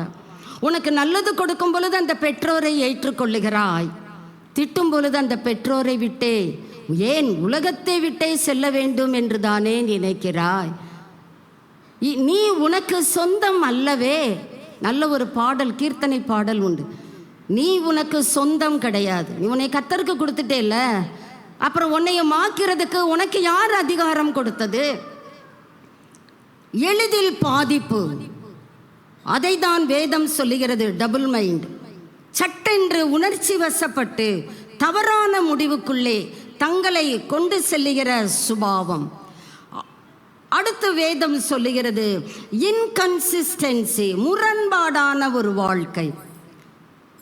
தேவ சமூகத்திலே ஒரு நிலைமை, வெளியே போயிட்டா வேற நிலைமை, திருமண வீடுகளுக்கு போயிட்டா அது ஒரு கட்டம். அப்போ நம்ம தான் கொஞ்சம் நமக்கே பார்த்த மாதிரி இருக்குல்ல. என்னங்க அப்படி பார்க்குறீங்க? நான் தாங்க வலிய வேண்டும். அங்கே பார்த்தா வேற, அப்படி எல்லாமே மாறிடுது. அதை தான் இருமனம் என்று வேதம் அழைக்கிறது, இன்கன்சிஸ்டன்சி. இன்னும் வேதம் இந்த இருமனதை சொல்லுகிறது லேக் ஆஃப் ஃபர்ம்னஸ், உறுதியற்ற நிலைமை. ஒரு ஃபேமா நிலையா நிற்கிறியா? ஏன் இப்படி இப்படி ஆடிக்கிட்டே இருக்கிற கேட்குறாங்கல்ல. ஆவிக்குரிய நிலையிலே நாம் தடுமாறுகிறோம். பலவித போதகம் நம்ம கையில், எல்லார் கையிலையும் வீடியோஸ் இருக்குது. இஷ்டம் போல் எதையாவது ஒன்று கேட்குறோம், இதுதான் கரெக்டுன்னு அதையும் வேற ஸ்டேட்டஸ்லையும் போட்டுருவோம். யோசிக்கிறதெல்லாம் கிடையாது. இவங்க யார், இவங்க பின்புல என்ன, இவங்க ஜீவியம் எப்படி இருக்கிறது, இவங்களை குறித்த சாட்சி என்ன, அதெல்லாம் எனக்கு தேவையில்லை. இவர் சொல்கிறாரா, நான் கேட்டுக்கிறேன். பலவிதமாகிய போதகம், அதை காற்று என்று வேதம் அழைக்கிறது. அதில் நீ அடிபட்டு அலையக்கூடாதுப்பா, நீ வளர வேண்டும். நீ தலையாகிய கிறிஸ்துவுக்குள்ளே இரு. சிங்கிள் மைண்டட், ஒருமைப்பட்டவர்களாகி. டபுள் மைண்டட், இந்த வார்த்தைகள் எல்லாம் வேதம் நமக்கு என்ன அறிவுரை கூறுகிறது? சற்று ஆழத்திலே போய் பார்ப்போம். கொஞ்சம்தான், ரொம்பலாம் இல்லை, உங்களை போர் அடிக்கிற மாதிரிலாம் இல்லை. ஆனால் இந்த சத்தியம் நம்மை ஜீவனுள்ள தேவனுக்கு சொந்தக்காரராக மாற்ற வல்லமை உள்ளது. அல்லேலூயா. இந்த வேதம், இந்த ஸ்கிரிப்சர், ஹோலி ஸ்கிரிப்சர்ஸ் நமக்கு என்ன ஆலோசனை கொடுக்கிறது என்றால், நிலைத்திருங்கள், டு ஸ்டாண்ட் ஃபாஸ்ட். நீங்கள் எங்கே இருக்கிறீங்க அதில் அப்படியே இருங்க, நிலைச்சிருங்க. 1 கொரிந்தியர் 16ஆம் அதிகாரம் 13வது வசனத்தை வாசிக்கலாம். 1 கொரிந்தியர் 16:13. விழித்திருங்கள், விசுவாசத்திலே நிலைத்திருங்கள், புருஷராயிருங்கள், திடன் கொள்ளுங்கள். இதுதாங்க ஸ்டாண்ட் ஃபாஸ்ட். இந்த காரியங்கள் அத்தனையும் என் வாழ்க்கையில் இருக்கான்னு நீங்கள் யோசித்து பாருங்க. நான் யோசித்து பார்க்குறேன். இந்த வார்த்தையின் வெளிச்சத்திலே நான் விழித்திருக்கிறேனா? நான் விசுவாசத்தில் நிலைத்திருக்கிறேனா? உங்களுக்கு நீங்களே கேட்டு பாருங்க. மற்றவங்களெல்லாம் யோசிக்க வேண்டாம். நீங்களும் கர்த்தரும் தான். நாம் கிறிஸ்துவினுடைய வளர்ச்சியின் அளவுக்கு தக்க பூரண புருஷராக வேண்டுமே. அதுக்காக வேதம் நமக்கு கொடுக்கிற புத்திமதி, நிலைத்திருங்கள், டு ஸ்டாண்ட் ஃபாஸ்ட், புருஷராயிருங்கள். அதனால தான் இன்றைக்கி நிறைய பெண்கள் புருஷராக மாறிட்டாங்களோ என்னும். வேதம் அப்படி பெண்களை ஆண்களாக மாறிவிடுங்கள் என்று சொல்லவில்லை. ஒரு ஆளுகை தன்மை உடையவர்களாயிருங்கள். உடனே இவங்க சொல்கிறாங்க, அதாங்க எங்கள் வீட்டில் கோலை நாங்கள் கையில் வச்சுருக்கோம், உட்காரனா உட்காரணும், பிச்சு விடுவோம். எங்கள் வீட்டில் வந்து பாருங்கள், சும்மா சர்ச்சில் பப்ளிசிட்டிக்காக ஒரு கனம், வீட்டில எல்லாம் நான் சொல்கிறது தான், நான் வைக்கிறது தான் சட்டம். அந்த புருஷராயிருங்கள் என்று சொல்லப்படவில்லை. ஆண்களுக்குரிய அந்த வீரத்தன்மையோடு பிசாசின் சகலவித தந்திரங்களையும் எதிர்த்து நிற்கிறதற்கு நாம் புருஷராயிருக்க வேண்டும். கர்த்தர் நம்மை பெண்களாக படைத்திருக்கிறார் என்றால் அதற்கேற்ற கேட்டகரியிலே போய்கொண்டே இருப்போம். நான் யாரையும் குறை சொல்லவில்லை, வேத வார்த்தையை தான் பகிர்ந்து கொண்டிருக்கிறேன். இன்னைக்கு ட்ரெண்டே மாறிடுச்சுங்க. ஹவுஸ் ஹஸ்பண்ட், ஹவுஸ் ஒய்ஃபு முந்தி இருந்தாங்க, இப்போ ஹவுஸ் ஹஸ்பண்டாக இருக்கிறாங்க. இவங்க போய் சம்பாதித்துட்டு வர்றாங்க. ஒரு காலத்தில் இந்த பக்கம்தான் சம்பாதித்து வந்தது. நாங்கள் புருஷராக இருக்கிறோம், அதுக்கு ஒன்றும் தெரியாது. எதுங்க அது வீட்டில் ஒன்று கிடக்கு, எவ்வளோ மரியாதை பார்த்தீங்களா? புருஷராயிருங்கள். அந்த பதம் சத்துரு கொண்டு வருகிற தந்திரத்தை சாத்தான் சுளையினால் புடைக்கிறதற்கு உத்தரவு கேட்டு இருக்கிறான். நீங்கள் ஜெயிக்க பிறந்தவர்கள், ஜெயிக்கிறீங்களா? கர்த்தர் சொல்கிறாரு, புருஷராயிருங்கள். பிசாசு தந்திரமாக வருவான், நீங்கள் நினைக்கிற மாதிரி இல்லை. அவன் இயேசுவை விட பலவீனமானவன், நம்மை விட பலமானவன். மறந்துடக்கூடாது. இயேசுக்கிட்டையே வாலாட்டினவன் உங்களை என்னை விட்டா வைப்பான். புடைக்கிறதுனா எப்படிங்க? புடைக்கும்போது மேலே கீழே விழும்ல, உரசல் ஏற்படுகிறது தானே. அதில் அவனுக்கு ஒரு எண்ணம், இந்த கோதுமை மணி வெளியே பதறுக்கோட ஈக்குவலாக பறந்து விழுந்துரும். கர்த்தர் சொல்லுவார், நான் விட மாட்டேன்ப்பா, ஒரு கோதுமை மணியும் தரையிலே விழுவது இல்லை, நான் வேண்டுதல் செய்து கொண்டிருக்கிறேன். நீ குணப்பட்ட பின்பு உன் சகோதரரை ஸ்திரப்படுத்து. நீ குணப்பட்டுட்டு வீட்டுக்குள்ளே இருந்துடாத. இன்னைக்கு நிறைய பேர் அப்படி தான் செய்கிறாங்க. எனக்கு சுகம் கொடுத்தார் அல்லேலூயா, ரோட்டில் நின்று கதைச்சிக்கிட்டு இருக்குது. எப்போ பார்த்தாலும் ரோட்டில் நிற்கிது, போகும்போது பார்த்தாலும் அங்கே தான் நிற்கிது, வரும்போது பார்த்தாலும் அதே இடத்துல அசைக்கப்படுவதில்லை நிற்கிது. இது எப்போ தேவனுக்கு வந்து நன்றி சொல்லுவது? ஆச்சரியமாக இருக்கு. எனக்கு ஆச்சரியமாக தோன்றுகிறவைகள் இத்தனை உண்டுன்றார்ல, நான் அதையும் சேர்த்து கொள்ளுகிறேன். ஹோ லார்ட், என்னவா கண்ணீரோட என்னை குணமாக்கும் கதறுன அந்த ஆத்துமா ரோட்டில் நின்றுக்கிட்டு, புழுதி காட்டில் நின்றுட்டு சத்தம் கேட்குதுங்க, சத்தம் கேட்குது. இல்லாததை சொல்லவில்லை, சிரிப்பு சத்தம் கேட்குது. உள்ளம் வேதனையினால் சுக்கு நூறாயிடுச்சு. நீ குணப்பட்டுட்டனா அங்கே போய் நிற்காத, வந்து என் சமூகத்திலே என் பாதத்திலே அமர்ந்திருந்தான் கர்த்தர் சொல்கிறார். நாம் எதை செய்கிறோம்? சற்று யோசித்து பார்ப்போம். எதை செய்கிறோம்? குணப்பட்ட பின்பு உன் சகோதரரை ஸ்திரப்படுத்து. நீ ஸ்திரம் ஆயிட்டியா? கோ, உன்னுடைய சகோதரரை நீ சீர்படுத்து, ஸ்திரப்படுத்து. அதுக்கு தான் சொல்கிறாரு, டு ஸ்டாண்ட் ஃபாஸ்ட். நான் கடந்து செல்லுகிறேன். நிறைய காரியங்கள் உண்டு. 1 கொரிந்தியர் 15:58. ஆகையால் எனக்கு பிரியமான சகோதரரே, கர்த்தருக்குள் நீங்கள் படுகிற பிரயாசம் விருதாவாயிராது என்று அறிந்து ரெகக்னேஷன். எனக்கு ஒரு அறிவு உண்டுங்க. கர்த்தருக்குள் நான் படுகிற பிரயாசம் வேஸ்டா போகாது. நீ எதெல்லாம் கர்த்தருக்காக இழக்கிறையோ எல்லாம் இரட்டத்தனையாக உனக்கு கொடுக்கப்படும். நம்பிக்கையுடைய சிறைகளே அரணுக்கு திரும்புங்கள். நீ ரோட்ல இருக்காத, அரணான கண்மலையான கிறிஸ்துவின் மறைவுக்குள்ளே ஓடி வந்து விடுங்கள். ஏனென்றால் மாரநாதா, இயேசு சீக்கிரம் வருகிறார். இதைத்தான் சொல்லிக்கிட்டே இருக்கீங்க. வர்றாரு. எங்க வர்றாரு? நீ ரட்சிக்கப்படும்படியாக, நீ மனம் திரும்பும்படியாக, நீ சீர்படும்படியாக, உன்னுடைய சீர்கேட்டை குணமாக்குவதற்காக கர்த்தர் தாமதித்து கொண்டிருக்கிறார். அதைத்தான் நான் முதலிலேயே சொன்னேன். பாக்கியமான தருணங்களை கர்த்தர் நமக்கு கொடுத்திருக்கிறார். நாம் அதை அல்லத்தட்டுவோம் என்றால், அசட்டை பண்ணுவோம் என்றால், கர்த்தருக்கு கணக்கு கொடுக்க வேண்டும். எவனிடத்தில் அதிகம் கொடுக்கப்படுகிறதோ கணக்கு கேட்கிற தேவன் சும்மா விட்டுற மாட்டார். நான் உனக்கு டைம் கொடுத்தேனே, சான்ஸ் தந்தேனே, நீ என்ன பண்ண? நான் ரோட்டுக்காட்டில் நின்னே, சரி இப்போ போ அப்படின்றார். நாம் என்ன பதில் சொல்ல இருக்கிறோம்? சற்று சிந்தித்து பார்ப்போம். வாசிக்கலாம். கலாத்தியர் 5ஆம் அதிகாரம் 1 வசனம். ஆனபடியால் நீங்கள் மறுபடியும் அடிமைத்தனத்தின் நுகத்திற்கு உட்படாமல், மறுபடியும் ஒரு தடவை பாவத்தில் வாழ்ந்துட்டீங்கப்பா, மறுபடியும் அந்த அடிமைத்தனத்தின் நுகத்திற்கு உட்படாமல் சுயாதீன நிலைமையிலே நிலை கொண்டிருங்கள், நிலைச்சிருங்க. இந்தபடியே பிலிப்பியர் 4:1 சொல்லுது, இந்தபடியே கர்த்தருக்குள் நிலைத்திருங்கள். நாம் இந்த டபுள் மைண்டடில் இருந்து நம்மை பாதுகாக்கிற தேவன் நமக்காக ஜெபிப்பது மட்டுமல்ல, நமக்கு கொடுக்கிற ஆலோசனைகளும் உண்டு. அந்த ஆலோசனைகளை கேட்டு நாம் அதற்கு இணங்க நம்முடைய ஜீவியத்தை அமைத்து கொண்டால் நாமே பாக்கியவான்களாயிருப்போம், பாக்கியவதிகளாயிருப்போம். பிலிப்பியர் 1:27 வாசிக்கலாம்.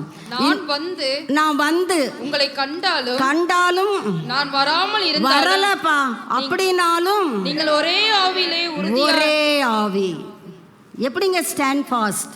ஒரே ஆவியினாலே நின்று, ஒரு மனதோடு நின்று, டபுள் மைண்டடாய் இருக்காதீங்க, ஒரு உறுதியாய் நின்று. நாம என்ன செய்கிறோம்? உறுதியாய் உட்கார்ந்து விடுகிறோம். அப்பா அப்படின்னு நீங்க உட்காரும் பொழுது சத்துரு உங்களை புடைச்சி எடுத்துருவோம். கர்த்தர் எச்சரிக்கை கொடுக்கும் பொழுது நில்லுப்பானா நிற்கணும். அவனுடைய தந்திரங்களோடு எதிர்த்து நிற்க திராணி உள்ளவர்களாக வேண்டும். அதுக்கு தான் கர்த்தர் சொல்றார், ஒரே ஆவியினாலே உறுதியாய் நின்று. அடுத்து சொல்றாரு ஒரே ஆத்துமா. இங்க 3மே வருதுங்க இந்த வசனத்துல. ஆவி, ஆத்துமா, சரீரம் 3மே இசைந்து செயல்படுகிறதை பார்க்கிறோம். ஒரே ஆத்துமாவினாலே சுவிசேஷத்தின் விசுவாசத்திற்காக கூட போராடி நிற்கிறவங்களுக்கு தாங்க போராட்டமான வாழ்க்கை. உட்கார்றவங்களை குறித்து சத்துரு கண்டுகொள்ளுவதில்லை. அது ஏன் டிக்கெட்டு, அது இருக்கட்டும், அது என்னைக்குனாலும் அது ஏன் ஆள். உங்களை சத்துரு அப்படி சொல்லுகிறானா சற்று செக் பண்ணி கொள்ளுங்கள். ஒரே எதிராளி சத்துரு தான். நமக்கு அன்புடன் சத்தியத்தை கை கொண்டால் ஒரே ஆத்துமாவினாலே உறுதியாய் நிற்க முடியும். அந்த உறுதி நம்மை எதற்குள்ளாக கொண்டு செல்லுகிறது? சுவிசேஷத்தின் விசுவாசத்திற்காக கூட போராடி. போராட்டத்திலே ஜெயம் உங்களுக்கு தாங்க. ஏன்னா அந்த போராட்டத்திலே பாதியை இயேசு செய்து முடித்து விட்டார். நம்ம போராட்டம் சும்மா கொஞ்சம். அதுலேயும் சொல்றாரு, நான் உனக்கு ஹெல்ப் பண்ணுவேன், நான் தான் உனக்கு சகாயர், நான் உனக்காக வேண்டுதல் செய்கிறேன்பா. நமக்கு உதவி செய்கிற கர்த்தர், வார்த்தை, தேவ தூதர்கள் துணை நமக்கு இருக்கும் பொழுது நாம் அசட்டை பண்ணுவோம் என்றால் நம்மை என்னென்று சொல்லுவது? அடுத்து பார்க்கிறோம், எதிர்க்கிறவர்களால் ஒன்றிலும் அருளாதிருக்கிறீர்கள் என்று உங்களை குறித்து நான் கேள்விப்பட வேண்டும். அதுக்கு நீ என்ன பண்ணுன்னு, என்ன பண்றியோ எவ்விதத்திலும் கிறிஸ்துவின் சுவிசேஷத்திற்கு பாத்திரராக நடந்து கொள்ளுன்னு சொல்லல, பாத்திரராக மாத்திரம். நம்முடைய இருதய பலகையில் இதை எழுதி கொள்ளுவோம். நானும் எழுதி கொள்றேன், நீங்களும் எழுதுங்க. உங்க ஆத்மாவை பார்த்து சொல்லுங்க, உறுதியான்னு இல்லை. ஏன் 2 மனசா ஆடுற? ஒரே ஆவி, ஒரே ஆத்மா, இந்த ஒரே சரீரம். என்னை யார் வேண்டாலும் எதிர்க்கட்டும், நான் மிரண்டு போக மாட்டேன், மருண்டு போக மாட்டேன். கிறிஸ்துவின் சுவிசேஷத்திற்காக பாத்திரராக மாத்திரம் நில்லுன்னு சொல்லலை, நட. அதுதாங்க நிலைத்திருக்கிற அனுபவம். To stand fast. இந்த வசனத்தை நீங்கள் மனப்பாடம் பண்ணி இதை உங்கள் வாழ்க்கையாக மாற்றினாலே போதும். சீர்கேடை குணமளிக்கிற கர்த்தர், உங்களுக்காக விண்ணப்பம் செய்கிற கர்த்தர், தம்முடைய முழு ஒத்தாசையையும் உங்களுக்கே தர வல்லவராயிருக்கிறார்.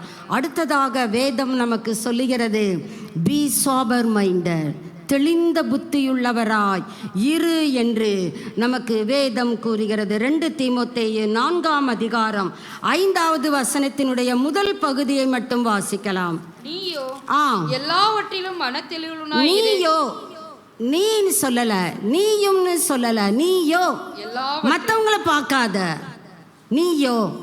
நம்ம என்ன பண்றோம், சக மனிதர்களை பார்க்குறோம், இவங்களை விட நான் பரவாயில்லை.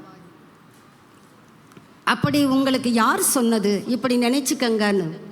நீயோ எல்லாவற்றிலும் மனசுல ஒரு தெளிவு இருந்துச்சுன்னா, சாத்தா சுலகிலே புடைத்தாலும் கோதுமை மணி தரையிலே விழுவதில்லை.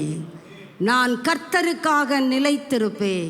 அவர் எனக்கென்று வைத்திருக்கிற அந்த வாடாத கிரீடத்தை நான் அவர் வரும் நாளில் அவர் கரத்திலிருந்து பெற்றுக்கொள்ளுவேன். எத்தனை ஆனந்தமான பாக்கியம்! அந்த பாக்கியத்திற்குள்ளே நான் பிரவேசிக்க வேண்டும் என்றால் கர்த்தர் சொல்றாரு, நீயோ பக்கத்தில் இருக்கிறவங்கள பார்க்காத, வலது இடதுபுறம் சாயாத, உன் கண்கள் நேராய் நோக்க கடவுது. நேரா பாரு, டபுள் மைண்டடு போயிடும். நம்ம என்ன பண்ணுறோம், இங்கிட்டு பார்க்குறோம் அங்கிட்டு பார்க்குறோம், சுற்றி சுற்றி பார்க்குறோம். அதான் இதோன்னு சொல்லப்பட்டு இருக்கிறது. நான் அதனால தான் எல்லாத்தையும் பார்த்துக்கிட்டு இருக்கேன். டைமை வேஸ்ட்டு பண்ணாதப்பான்றார் கர்த்தர். நீயோ எல்லாவற்றிலும் மன தெளிவு உள்ளவராய். எபேசியர் 6:11 வாசிக்கலாம். எபேசியர் 6:11. நான் துரிதமாக கடந்து செல்கிறேன். தந்தைகளோடு எதிர்த்து நிற்க திராணி உள்ளவர்களாகும்படி தேவனுடைய சர்வாயுத வர்க்கத்தை இந்த தெளிந்த புத்தி நமக்கு இருக்கும் என்றால், இந்த மன தெளிவு நமக்கு இருக்கும் என்றால், தேவனுடைய சர்வ எல்லா ஆயுத வர்க்கத்தை வேர் பண்ணி கொள்ளுவோம். தரித்திருக்கிறீர்களா? நீங்கள் தரித்திருக்கிறீர்கள் என்றால் அங்க பட்டியலே சொல்லப்பட்டு இருக்கிறது. நீங்கள் மனதிற்குள்ளே வாசியுங்க. இந்த சர்வாயுத வர்க்கத்தில் ஒரு ஆயுதம் இல்லாவிட்டாலும் சத்துரு குறிப்பார்த்து உங்களை அடித்து விடுவான். கவனம், பி அலர்ட். அவன் உங்களை விழுங்கலாமோ என்று வகை தேடி கொண்டிருக்க, உங்களை சுற்றி தான் வந்துக்கிட்டு இருக்கிறான். அவன் டயர்டே ஆக மாட்டான். இயேசு எப்படி உங்களை காக்கிறவர் உறங்குவதும் இல்லை தூங்குகிறதும் இல்லை என்பது உண்மையோ, அதே போன்று அவனும் உங்களை விழத்தள்ளும்படி உங்களை சுற்றி சுற்றி வந்துக்கிட்டு இருக்கான். நீங்கள் என்ன பண்ணுங்க, சர்வாயுதத்தை தரித்து கொள்ளுங்கள். கேப்பு விடாதீங்க. கேப்பு விட்டால் அங்கே அடிச்சிரும். கேப் இல்லாமல் அந்த கர்த்தர் நமக்கு ஆயுதங்களை கொடுத்திருக்கிறார். முதுகுக்கு தான் ஆயுதம் இல்லை. நாம் எல்லாரும் வீர மரணம் தான் அடைய வேண்டும். கர்த்தருக்காக வாழ்ந்து மடிய வேண்டும். ஒரே ஒரு வாழ்க்கை, அதை கர்த்தருக்காக வாழ்வோமே. அந்த வைராக்கியம் நமக்குள் எப்பொழுது வரும்? நீங்கள் சர்வ ஆயுத வர்க்கத்தை தரித்த பிறகு சொல்லுங்க, அது லெவலே வேற. நம்ம எதெல்லாமோ சொல்கிறோம், அது லெவல் வேற, வேற லெவல் அப்படிங்கிறோம். இதுதாங்க சரியாய் சொல்லப்படுகிற காரியம். நீங்கள் தேவனுடைய சர்வாயுத வர்க்கத்தை தரித்திருக்கிறீர்களா? 1 தெசலோனிக்கேயர் 5ஆம் அதிகாரம் 8வது வசனத்தை வாசிக்கலாம். பகலுக்கு உரியவர்களாகிய நாமோ, நம்மெல்லாம் யாருக்கு உரியவர்கள்? வெளிச்சத்தின் பிள்ளைகள். பகல்ல என்ன இருக்கு? இருட்டாயிருக்கும், வெளிச்சம் இருக்கு. வெளிச்சத்தின் பிள்ளைகளாகிய பகலுக்குரியவர்களாகிய நாமோ தெளிந்தவர்களாயிருந்து, பி சோபர் மைண்டட். கர்த்தர் வேதத்தில் இருந்து நமக்கு கொடுக்கிற புத்திமதிகள், தெளிந்தவர்களாயிருந்து. அடுத்து எதை நாம் தரித்து கொள்ள வேண்டுமாம்? விசுவாசம் என்னும் பிரஸ்ட் பிளேட், மார்க்கவசம், ரட்சிப்பின் நம்பிக்கை என்னும் ஹெல்மெட். இன்னைக்கு ஹெல்மெட் இல்லைன்னா ஃபைன் போடுறாங்க தானே. ஆவிக்குரிய ஹெல்மெட் அணியாதவர்கள் எப்படி பெனால்டி கட்டிக்கொண்டு இருக்கிறீர்களா? சற்று யோசித்து பார்ப்போம். ரட்சிப்பின் நம்பிக்கை என்னும் ஹெல்மெட் நம்ம தலையிலே தரிக்கப்பட்டு இருக்கிறதா? தலைக்கு காயம் வரக்கூடாதுப்பா, அதுக்கு தான்ப்பா ஹெல்மெட்டு போட சொல்கிறது. வண்டி ஓட்ட தெரியறது முக்கியம் இல்லை, ஹெல்மெட்டு கையில் வச்சு அந்த தொங்குதில்ல வண்டியில், வண்டியும் நீயும் சேர்ந்து போயிடுவீங்க. ஹெல்மெட்டு வண்டிக்கு இல்லைப்பா, உனக்குப்பா சொல்கிறாங்க தானே. சரி சரி, பையனை கட்டிட்டு போ, மூச்சு கட்டாமல் கட்டிட்டு வர்றோம் தானே. ஆவிக்குரிய ஹெல்மெட் இல்லாவிட்டாலும் தலை காயப்படும். இந்த தலை காயப்படுகிறதை எடுத்தா அது ஒரு வேத பகுதிக்கே வேத பாடம் என்று சொல்லலாம். உங்கள் தலை காயப்பட்டு விடாதபடி கர்த்தர் கொடுத்திருக்கிற ஆயுதத்தை நீங்கள் தரித்து கொள்வீர்களானால் உங்கள் சிரசில் எந்த காயமும் வராது. இந்த ஸ்கிரிப்சர்ஸ் கேரண்டி, இது உங்களுக்கு கேரண்டி கொடுக்குது. எந்தெந்த அழிந்து போகிற பொருளுக்கெல்லாம் கேரண்டி கொடுக்குறாங்க. பிள்ளைங்க விளையாடுற விளையாட்டு பொருட்களுக்கு கூட கேரண்டி கொடுக்குறாங்க. அப்போ கர்த்தர் தம்முடைய வார்த்தைக்கு கேரண்டி கொடுக்காமல் விடுவாரா என்ன? சற்று யோசித்து பார்ப்போம். 1 பேதுரு 5:8, 1 பேதுரு 5:8 நமக்கு தெரிஞ்ச வசனம் தான், பரட்டவே வேண்டாம். தெளிந்த புத்தி உள்ளவர்களாய் இருங்க. ஏன் இந்த வசனங்களில் எல்லாம் தெளிந்தவர்களாயிரு, தெளிந்த புத்தியுள்ளவராயிரு, நீயோ எல்லாவற்றிலும் மன தெளிவாயிரு. ஏன் அப்படி சொல்றாரு? ஏனென்றால் உங்கள் எதிராளியாகிய பிசாசானவன் அவை சிங்கம் போலந்தான் சொல்லப்பட்டு இருக்கிறது. கர்த்தர் தான் யூதா கோத்திரத்து சிங்கம். அவன் சிங்கம் போல கர்ஜனை பண்ணுகிறான், வகை தேடி திரிகிறான். யாரை விழுங்கலாம், யாரை விழுங்கலாம், அவர் ரெடியாக காத்து கொண்டு இருக்கிறான். நீங்கள் என்ன சொல்கிறீங்க? எதுக்குப்பா கஷ்டப்படுறேன்னா வலிய வந்து உன் வாய்க்குள்ளே விழுந்துடுறேன். அப்படி விழ வேண்டாம் என்பது தான் கர்த்தர் நம்மை குறித்து வைத்திருக்கிற ஆலோசனை. தெளிந்த புத்தியுள்ளவர்களாயிருங்கள். நான் கடந்து செல்லுகிறேன். அடுத்த ஆலோசனை, பி விஜிலண்ட். நீ ரொம்ப கேர்ஃபுல்லாயிரு, ரொம்ப சர்வ ஜாக்கிரதையாயிரு, ஞானத்துடன் கூடிய ஜாக்கிரதை உடையவராயிரு. இயேசு சொல்லுகிறார். மத்தேயு 26:41 வாசிக்கலாம். மத்தேயு 26:41. நீங்கள் சோதனைக்கு உட்படாதபடிக்கு ஜெபம் பண்ணுங்கள். அதுதாங்க பெஸ்ட் வெப்பன். உங்களை விழித்திருக்க வைக்கிறது எதுன்னு கேட்குறீங்களா? நீங்கள் எந்த அளவுக்கு ஜெபிக்கிறீங்களோ அந்த அளவுக்கு தேவன் தம்முடைய விஜிலன்ஸை உங்களுக்குள்ளே வைக்கிறார். நான் சவாலிட்டு சொல்லுகிறேன், எத்தனை பேர் ஜெபத்துக்கு முதலிடம் கொடுக்கிறோம்? இந்த 5 நிமிஷம் 10 நிமிஷம்லாம் இல்லை, இந்த இப்படி ஒரு எக்ஸசைஸ், அதை நான் சொல்லலை. நீங்கள் முழங்காலிட்டு சர்வ வல்லவரை நோக்கி எப்படி ஜெபிக்கிறீர்கள் சொல்றாரு கர்த்தர். ஏன் ஜெபிக்கணுமா? சோதனைக்கு நீ உட்படக்கூடாதுன்னு நினைக்கிறியா? ஜோம்பன்னு பான்றார். உனக்காக நீயே ஜோம்பன்னு. ஆண்டவரே, இந்த நாள் காலை பொழுதிலே என்னை தூக்கத்திலேருந்து எழுப்பி இருக்கிறீங்க. எத்தனை தூக்கத்திலேயே போய் சேருது, சுவாசிக்க மறந்துடுது. எனக்கு ஞாபகமாக சுவாசிக்க கிருபை தந்திருக்கிறீங்க. இந்த பகல் பொழுது முழுவதிலும் நான் சோதனைக்கு உட்படாதபடி என்னை காத்து கொள்ளுங்க. எத்தனை பேர் ஜெபிக்கிறோம்? ஆத்திரம் தோத்திரம் ஆமேன் தான். ஆண்டவரே வரும், செய்யும், நான் போகிறேன், எனக்கு முன்னாலே நீர் செல்லும். ஒரே அதிகாரம்தான். கோணலானதை செவையாக்கி கொண்டே செல்லும். சும்மா போகக்கூடாது. முன்னால் போறியா? கோணலானதை செவையாக்கிக்கிட்டே போ. பை ஆர்டர் ஜீசஸ் போக வேண்டும். போறீங்களா? எனக்கு புதையல்களையும் பொக்கிஷங்களையும் கொடுத்துக்கிட்டே போங்க, நான் இங்கனே நின்றுக்கிட்டே இருக்கிறேன். சோதனைக்கு உட்படாதபடி எப்படி ஜெபியுங்க? விழித்து. அப்போ தூங்கக்கூடாதுன்னு அர்த்தம் கிடையாது. ஆவியிலே விழிப்புள்ளவர்களாக. உங்கள் பரிசுத்தத்தை குறித்த விழிப்பு இருக்கிறதா? கிருபையை குறித்த விழிப்புணர்வு நம்மிடத்திலே இருக்கிறதா? கிருபைன்னு பாடிக்கிட்டே போகக்கூடாது. அந்த கிருபையை தக்க வைத்து கொள்ளணுமே. நான் என்ன செய்வது? Low teach me, guide me, lead me. ஜெபிங்க, ஜெபித்து பாருங்க.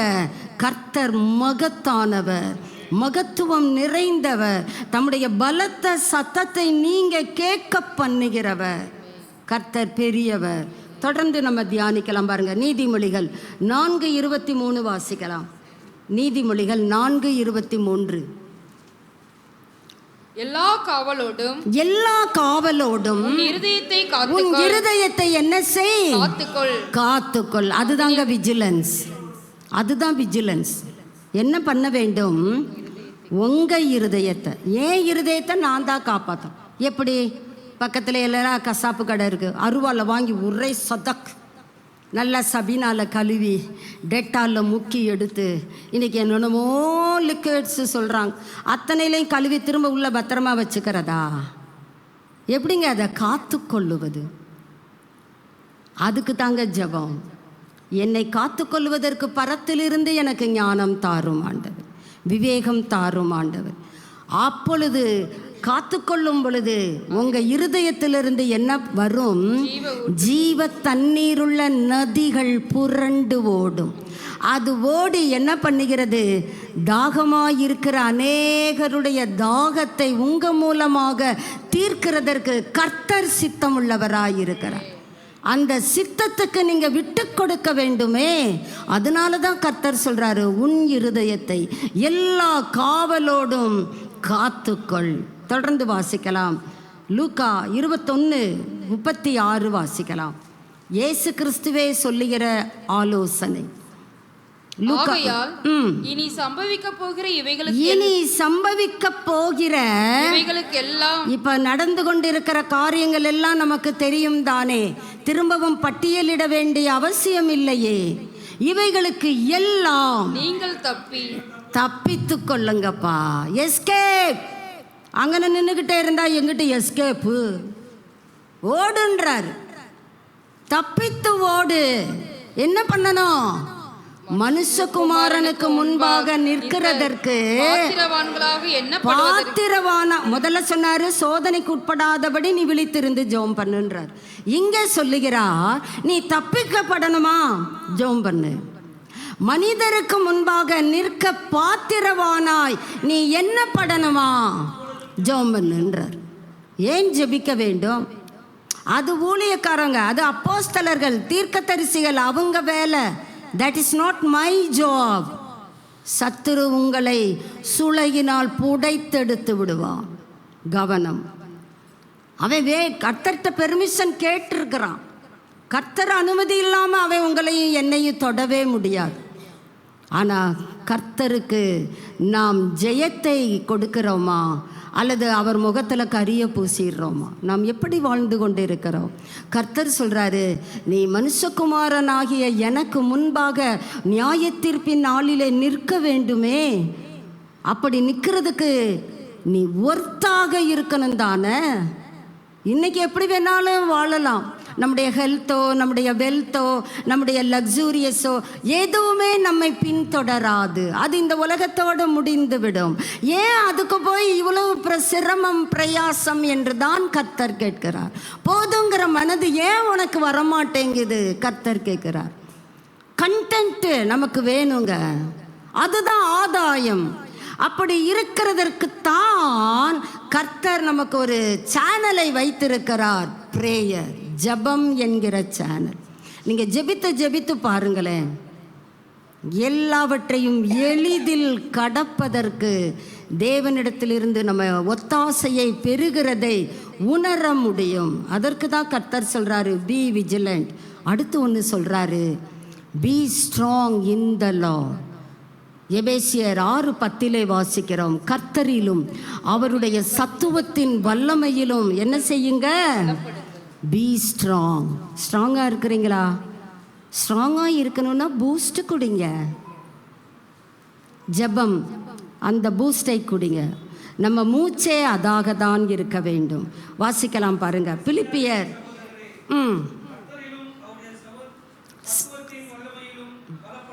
ஓகே, கர்த்தரிலும் அவருடைய சத்துவத்தின் வல்லமையிலும் பலப்படுங்கள். அடுத்து பவுல் சொல்றாரு பிலிப்பியர் 4:13, என்னை பலப்படுத்துகிற கிறிஸ்து. பலத்தை பெற்றுக்கொண்டு அங்கனே உட்கார்ந்து இருக்காத, வேலை செய்கின்றார். சாப்பிட்டு உட்காந்துக்கிட்டே இருக்கிறையே, பா வேலையை செய் சொல்றாங்களா இல்லையா? அதை தாங்க கர்த்தரும் சொல்கிறாரு. அவர் நயமாக சொல்கிறார், அவ்வளோதான். நளினமாக சொல்லுகிறார். வீட்டில் இருக்கிறவங்க எரிச்சலோட சொல்கிறாங்க, சாப்பிட்டு சாப்பிட்டு தூங்குற அப்படிங்கிறாங்க.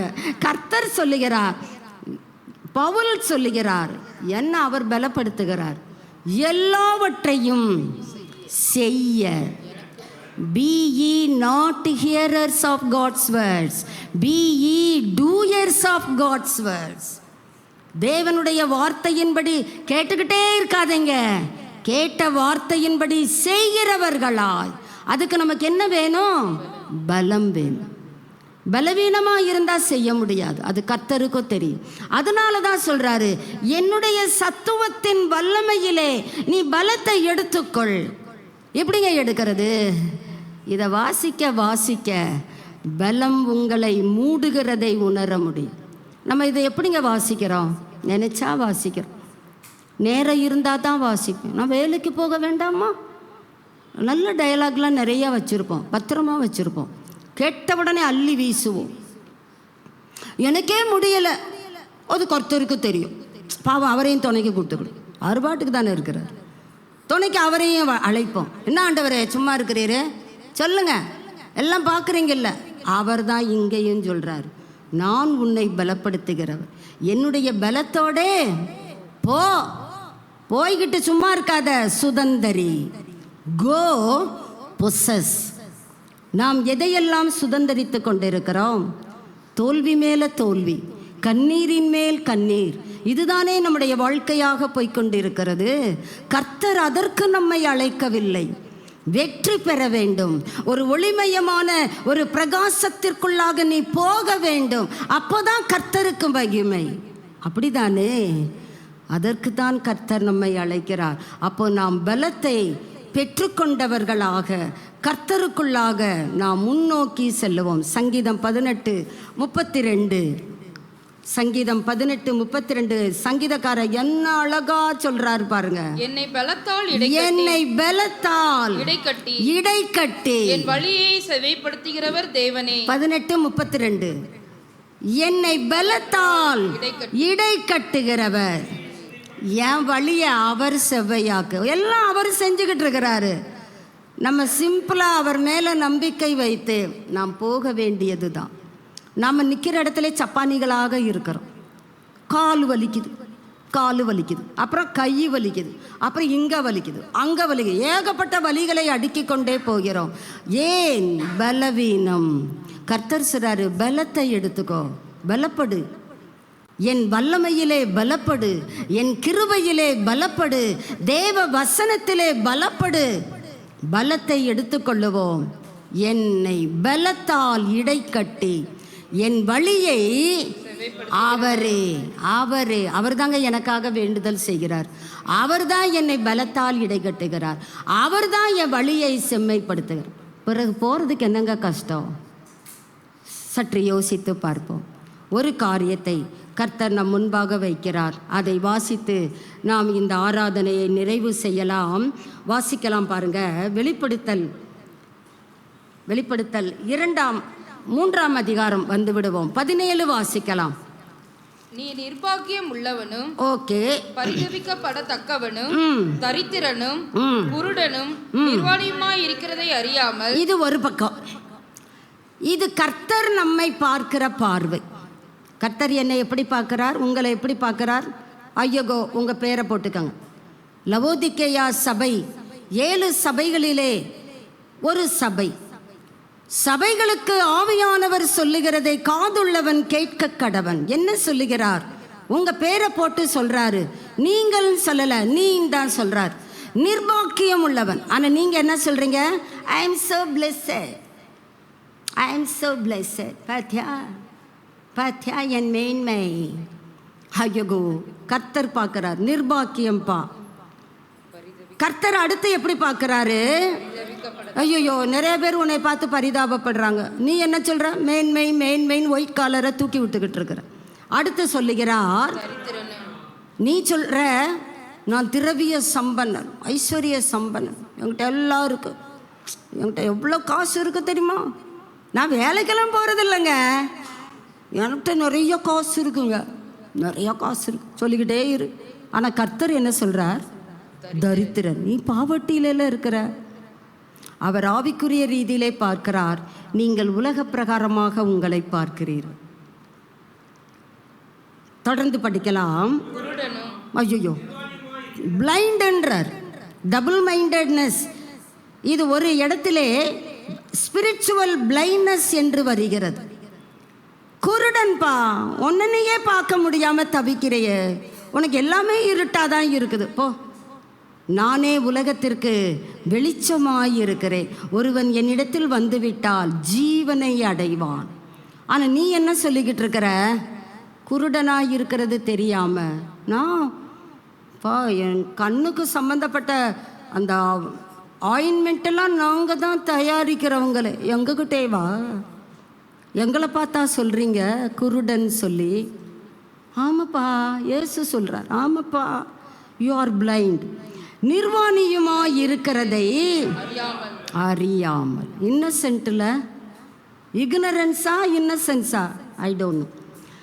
நம்ம என்ன சொல்கிறோம்? நான் ஐஸ்வர்யவான், திரவிய சம்பன்னன், எனக்கு ஒரு குறைவும் இல்லை. உங்கள் மனதில் எழும்புகிறதைத்தான் கர்த்தர் எழுதி வைத்திருக்க. உங்கள் மனசுக்குள்ளே சொல்லிக்கிட்டு தானே இருக்கீங்க, எனக்கு ஒரு குறையும் இல்லை, நான் நல்லா தான் இருக்கேன். உன்னை பார்த்து தான் கர்த்தர் சொல்லுகிறார். இந்த சபை இப்படியா? இதுக்கு மேலே நம்ம நேரம் நம்மை தடுத்து விடுகிறது. வெளிப்படுத்தல் 2:9 வருவோம். அங்கே அந்த சபை பணக்கார சபை. ஆனால் அந்த சபை சொல்லுது, ஐயோ நான் தரித்திரமாக இருக்கிறேன். வாசிங்க 2:9. உன் கிரியைகளையும் உன் உபத்திரவத்தையும் நீ ஐஸ்வர்யம் உள்ளவனாய் இருந்தும் உனக்கு இருக்கிற தரித்திரத்தை நீ ஐஸ்வர்யவான் பா, கர்த்தர் சொல்றாரு. ஆனா இந்த சபை சொல்லுது, ஐயோ நான் தரித்திரப்பட்டு இருக்கிறேனே, கிருபையில பலப்படலையே, இரக்கத்துல வளரலையே, கர்த்தரை அறிகிற அறிவிலே வளரலையே, கிருபையிலே வளரலையே, தரித்திரமாய் இருக்கிறேன். ஆண்டவர் பார்க்கிறார், விசுவாசத்துல நீ ஐஸ்வர்யவான் பா. கர்த்தர் பார்க்கிற பார்வையின்படி நீங்கள் உங்களை பார்க்க வேண்டும். அதுதான் சிங்கிள் மைண்டட்னஸ். நீங்கள் ஒரு விதமாக உங்களை பார்க்கிறீர்கள், ஆனால் எதிராக கர்த்தர் உங்களை வேறு விதமாக பார்க்கிறார். இப்படி அநேக காரியங்களை வேதத்திலிருந்து நம்மால் ஆலோசிக்க தியானிக்க முடியும். நீங்கள் உங்களை பார்க்காதீங்க, கர்த்தர் உங்களை எப்படி பார்க்கிறாரோ அப்படி பார்ப்பதற்கு விட்டு கொடுங்கள்.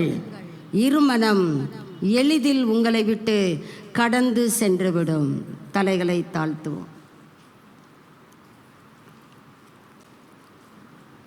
ஆடு ஒன்று இருந்ததாம். அந்த ஆட்டிற்கு 2 குட்டிகள். இந்த தாய் ஆடு தன்னுடைய குட்டிகளை பார்த்து மிகவும் புலகாங்கிதம் அடைகிறது. நல்ல பிள்ளைங்க, என் பிள்ளைங்க நான் சொல்றதெல்லாம் கேட்குறாங்க. மூத்த ஆடு சற்று தாராள மனப்பான்மை. எப்படி என்றால், நான்வெஜ்ஜை சாப்பிட்ற மிருகங்களுடனும் நான் பழகலாம் தானே அம்மா ஆடு. அம்மா ஆடு சொல்லுகிறது, நான்வெஜ்ஜை சாப்பிட்றது உன்னை பார்த்துச்சுன்னா பிரியாணி செஞ்சிடும், அடிச்சுட்டு போயிடும், சர்ச்சை முடிச்சுட்டு அது தேடுறது அது நம்மளைத்தான். ஐயோ, இரண்டாவது ஆடு சற்று புத்தியை பெற்றுக்கொள்ளுகிறது. Clever, very clever. அது சொல்லுது அம்மா ஆடை பார்த்து, அம்மா நான் புத்தியாக இருப்பேன், நான் யார் கூடயும் தேவையில்லாமல் பழக்கம் வச்சுக்கிட மாட்டேன், என்னை காத்து கொள்ளுவதிலே கவனமாயிருப்பேன். யூ ஆர் சோ குட், நீ ரொம்ப நல்ல பிள்ளைப்பா. ஒரு நாள் அந்த வழியே ஒரு ஓநாய் வருகிறது.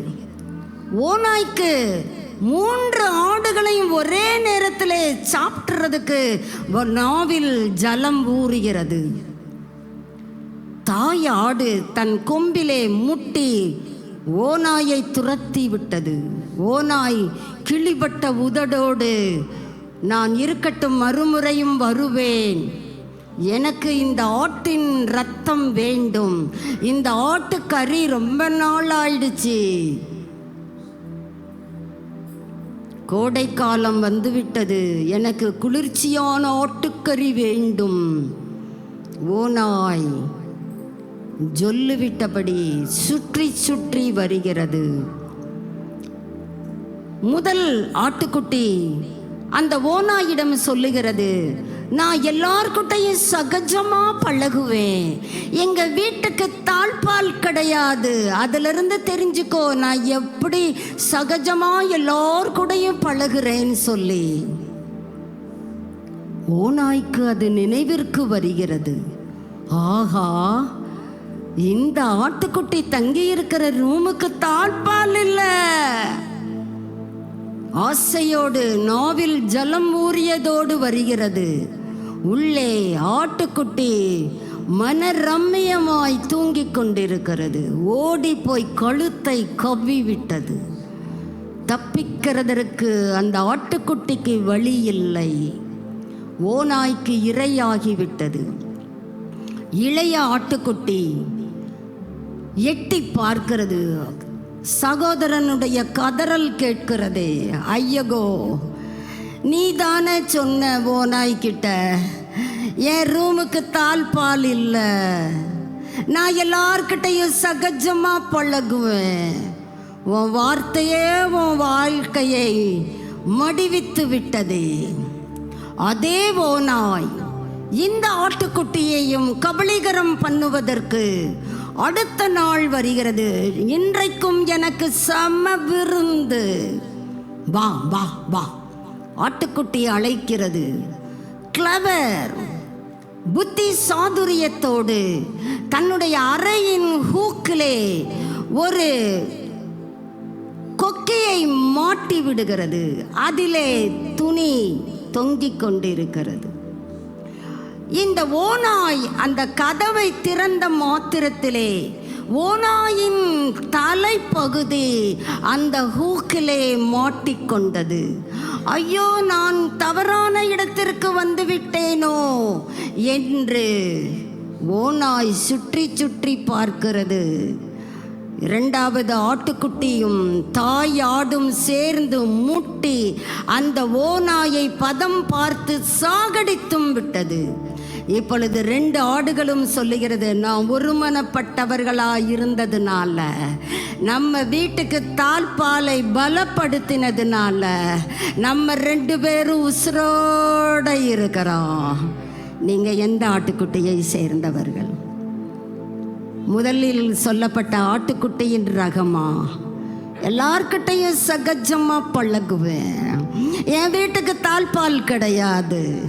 ஆனால் 2வது ஆட்டுக்குட்டி கிளவர், அது தன்னையும் தன் தாயையும் பாதுகாக்கிறதிலே புத்தி சாதுரியத்துடன் நடந்து எதிராளியையும் ஜெயித்து விட்டது.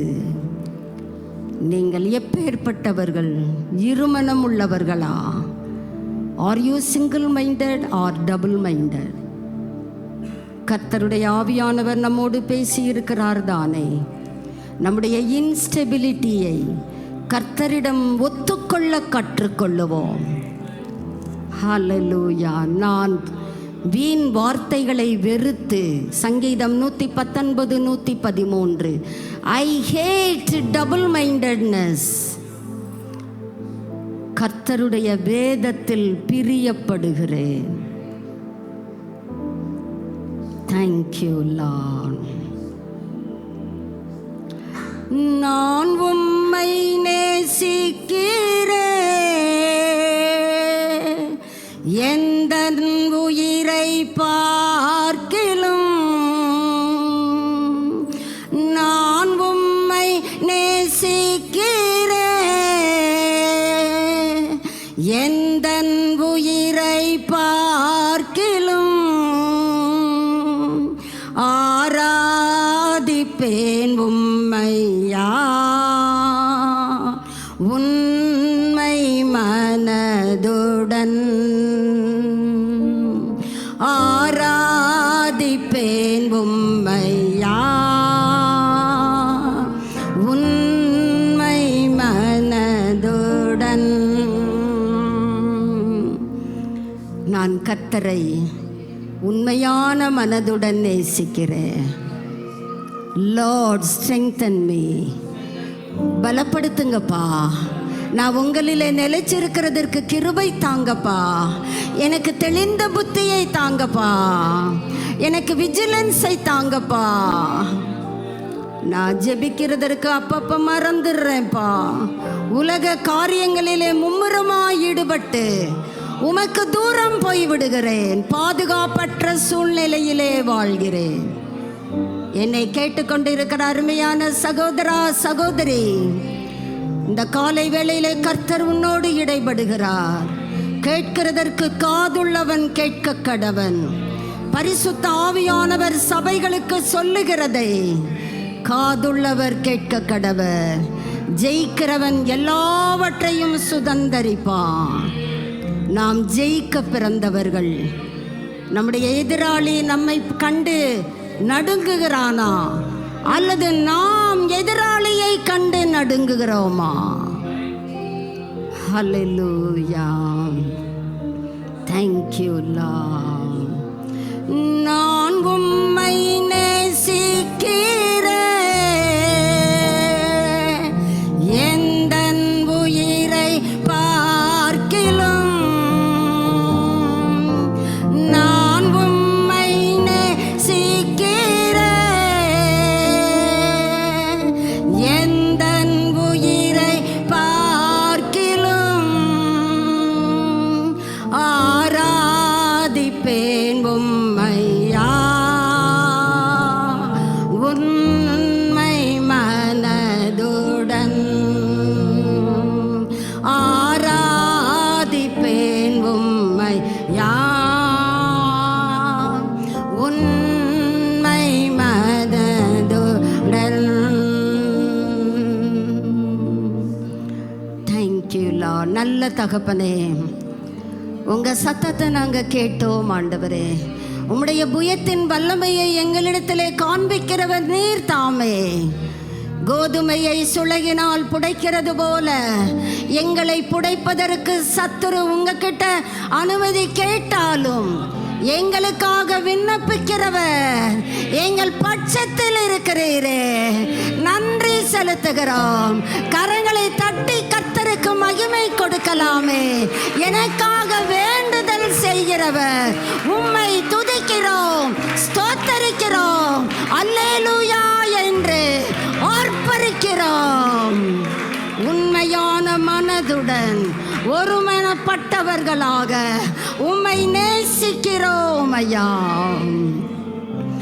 கிறிஸ்துவாகிய தலைக்குள் நாங்கள் எல்லாவற்றிலும் வளரும்படியாக, எங்களை சீர்படுத்தும்படியாக, எங்கள் சீர்கேடுகளை குணமாக்குகிறவர் எங்களுக்காக இருக்கிறபடியினாலே நன்றியுள்ள இருதயத்தோடு உண்மை மனதோடு உம்மை ஆராதிக்கிறோம்.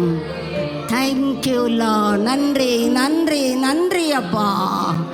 எங்களுடைய எல்லா டபுள் மைண்டடையும் எங்களை விட்டு அகற்றி போடுங்கப்பா.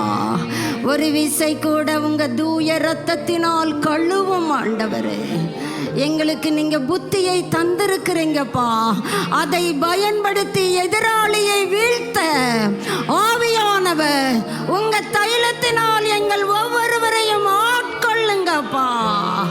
ஆட்கொள்ளுங்க, ஆளுகை செய்யுங்க. நீங்க ரோஜரீகம் பண்ணுங்கப்பா. நாங்கள் பூரிப்பாய் மகிழ்கிறோம். மகிமை கனம் யாவற்றையும் உமக்கே கொடுக்கிறோம். வந்திருக்கிற ஒவ்வொரு சகோதரனையும் ஒவ்வொரு சகோதரியையும் பரத்திலிருந்து ஆசீர்வதிப்பீராக. நாங்கள் எதிராளியை ஜெயிக்க பிறந்தவர்கள் என்ற உணர்வோடு தேவ பிரசன்னத்தை எங்களோடு எடுத்துக்கொண்டு செல்லுகிறோம். துதி கனம் மகிமை அனைத்தும் உமக்கே உண்டாகட்டும். இயேசு கிறிஸ்துவின் நாமத்திலே ஜெபிக்கிறோம் பிதாவே. ஆமென் ஆமென். என் ஆத்துமாவே, என் முழு உள்ளமே அவருடைய பரிசுத்த நாமத்தை ஸ்தோத்திரி. என் ஆத்துமாவே கர்த்தரை ஸ்தோத்திரி. கர்த்தர் செய்த சகல உபகாரங்களையும் மறவாதே. ஆமென் ஆமென். நம்முடைய கர்த்தராகிய இயேசு கிறிஸ்துவினுடைய கிருபையும் பிதாவாகிய தேவனுடைய அன்பும் பரிசுத்த ஆவியானவருடைய அந்யோன்ய ஐக்கியமும் வல்லமையும் வழிநடத்துதலும் பாதுகாப்பும் இன்றும் என்றுமான சதா காலங்களிலும் நம் ஒவ்வொருவரோடும் இயேசு கிறிஸ்துவின் வருகை பரியந்தம் தங்கி இருப்பதாக.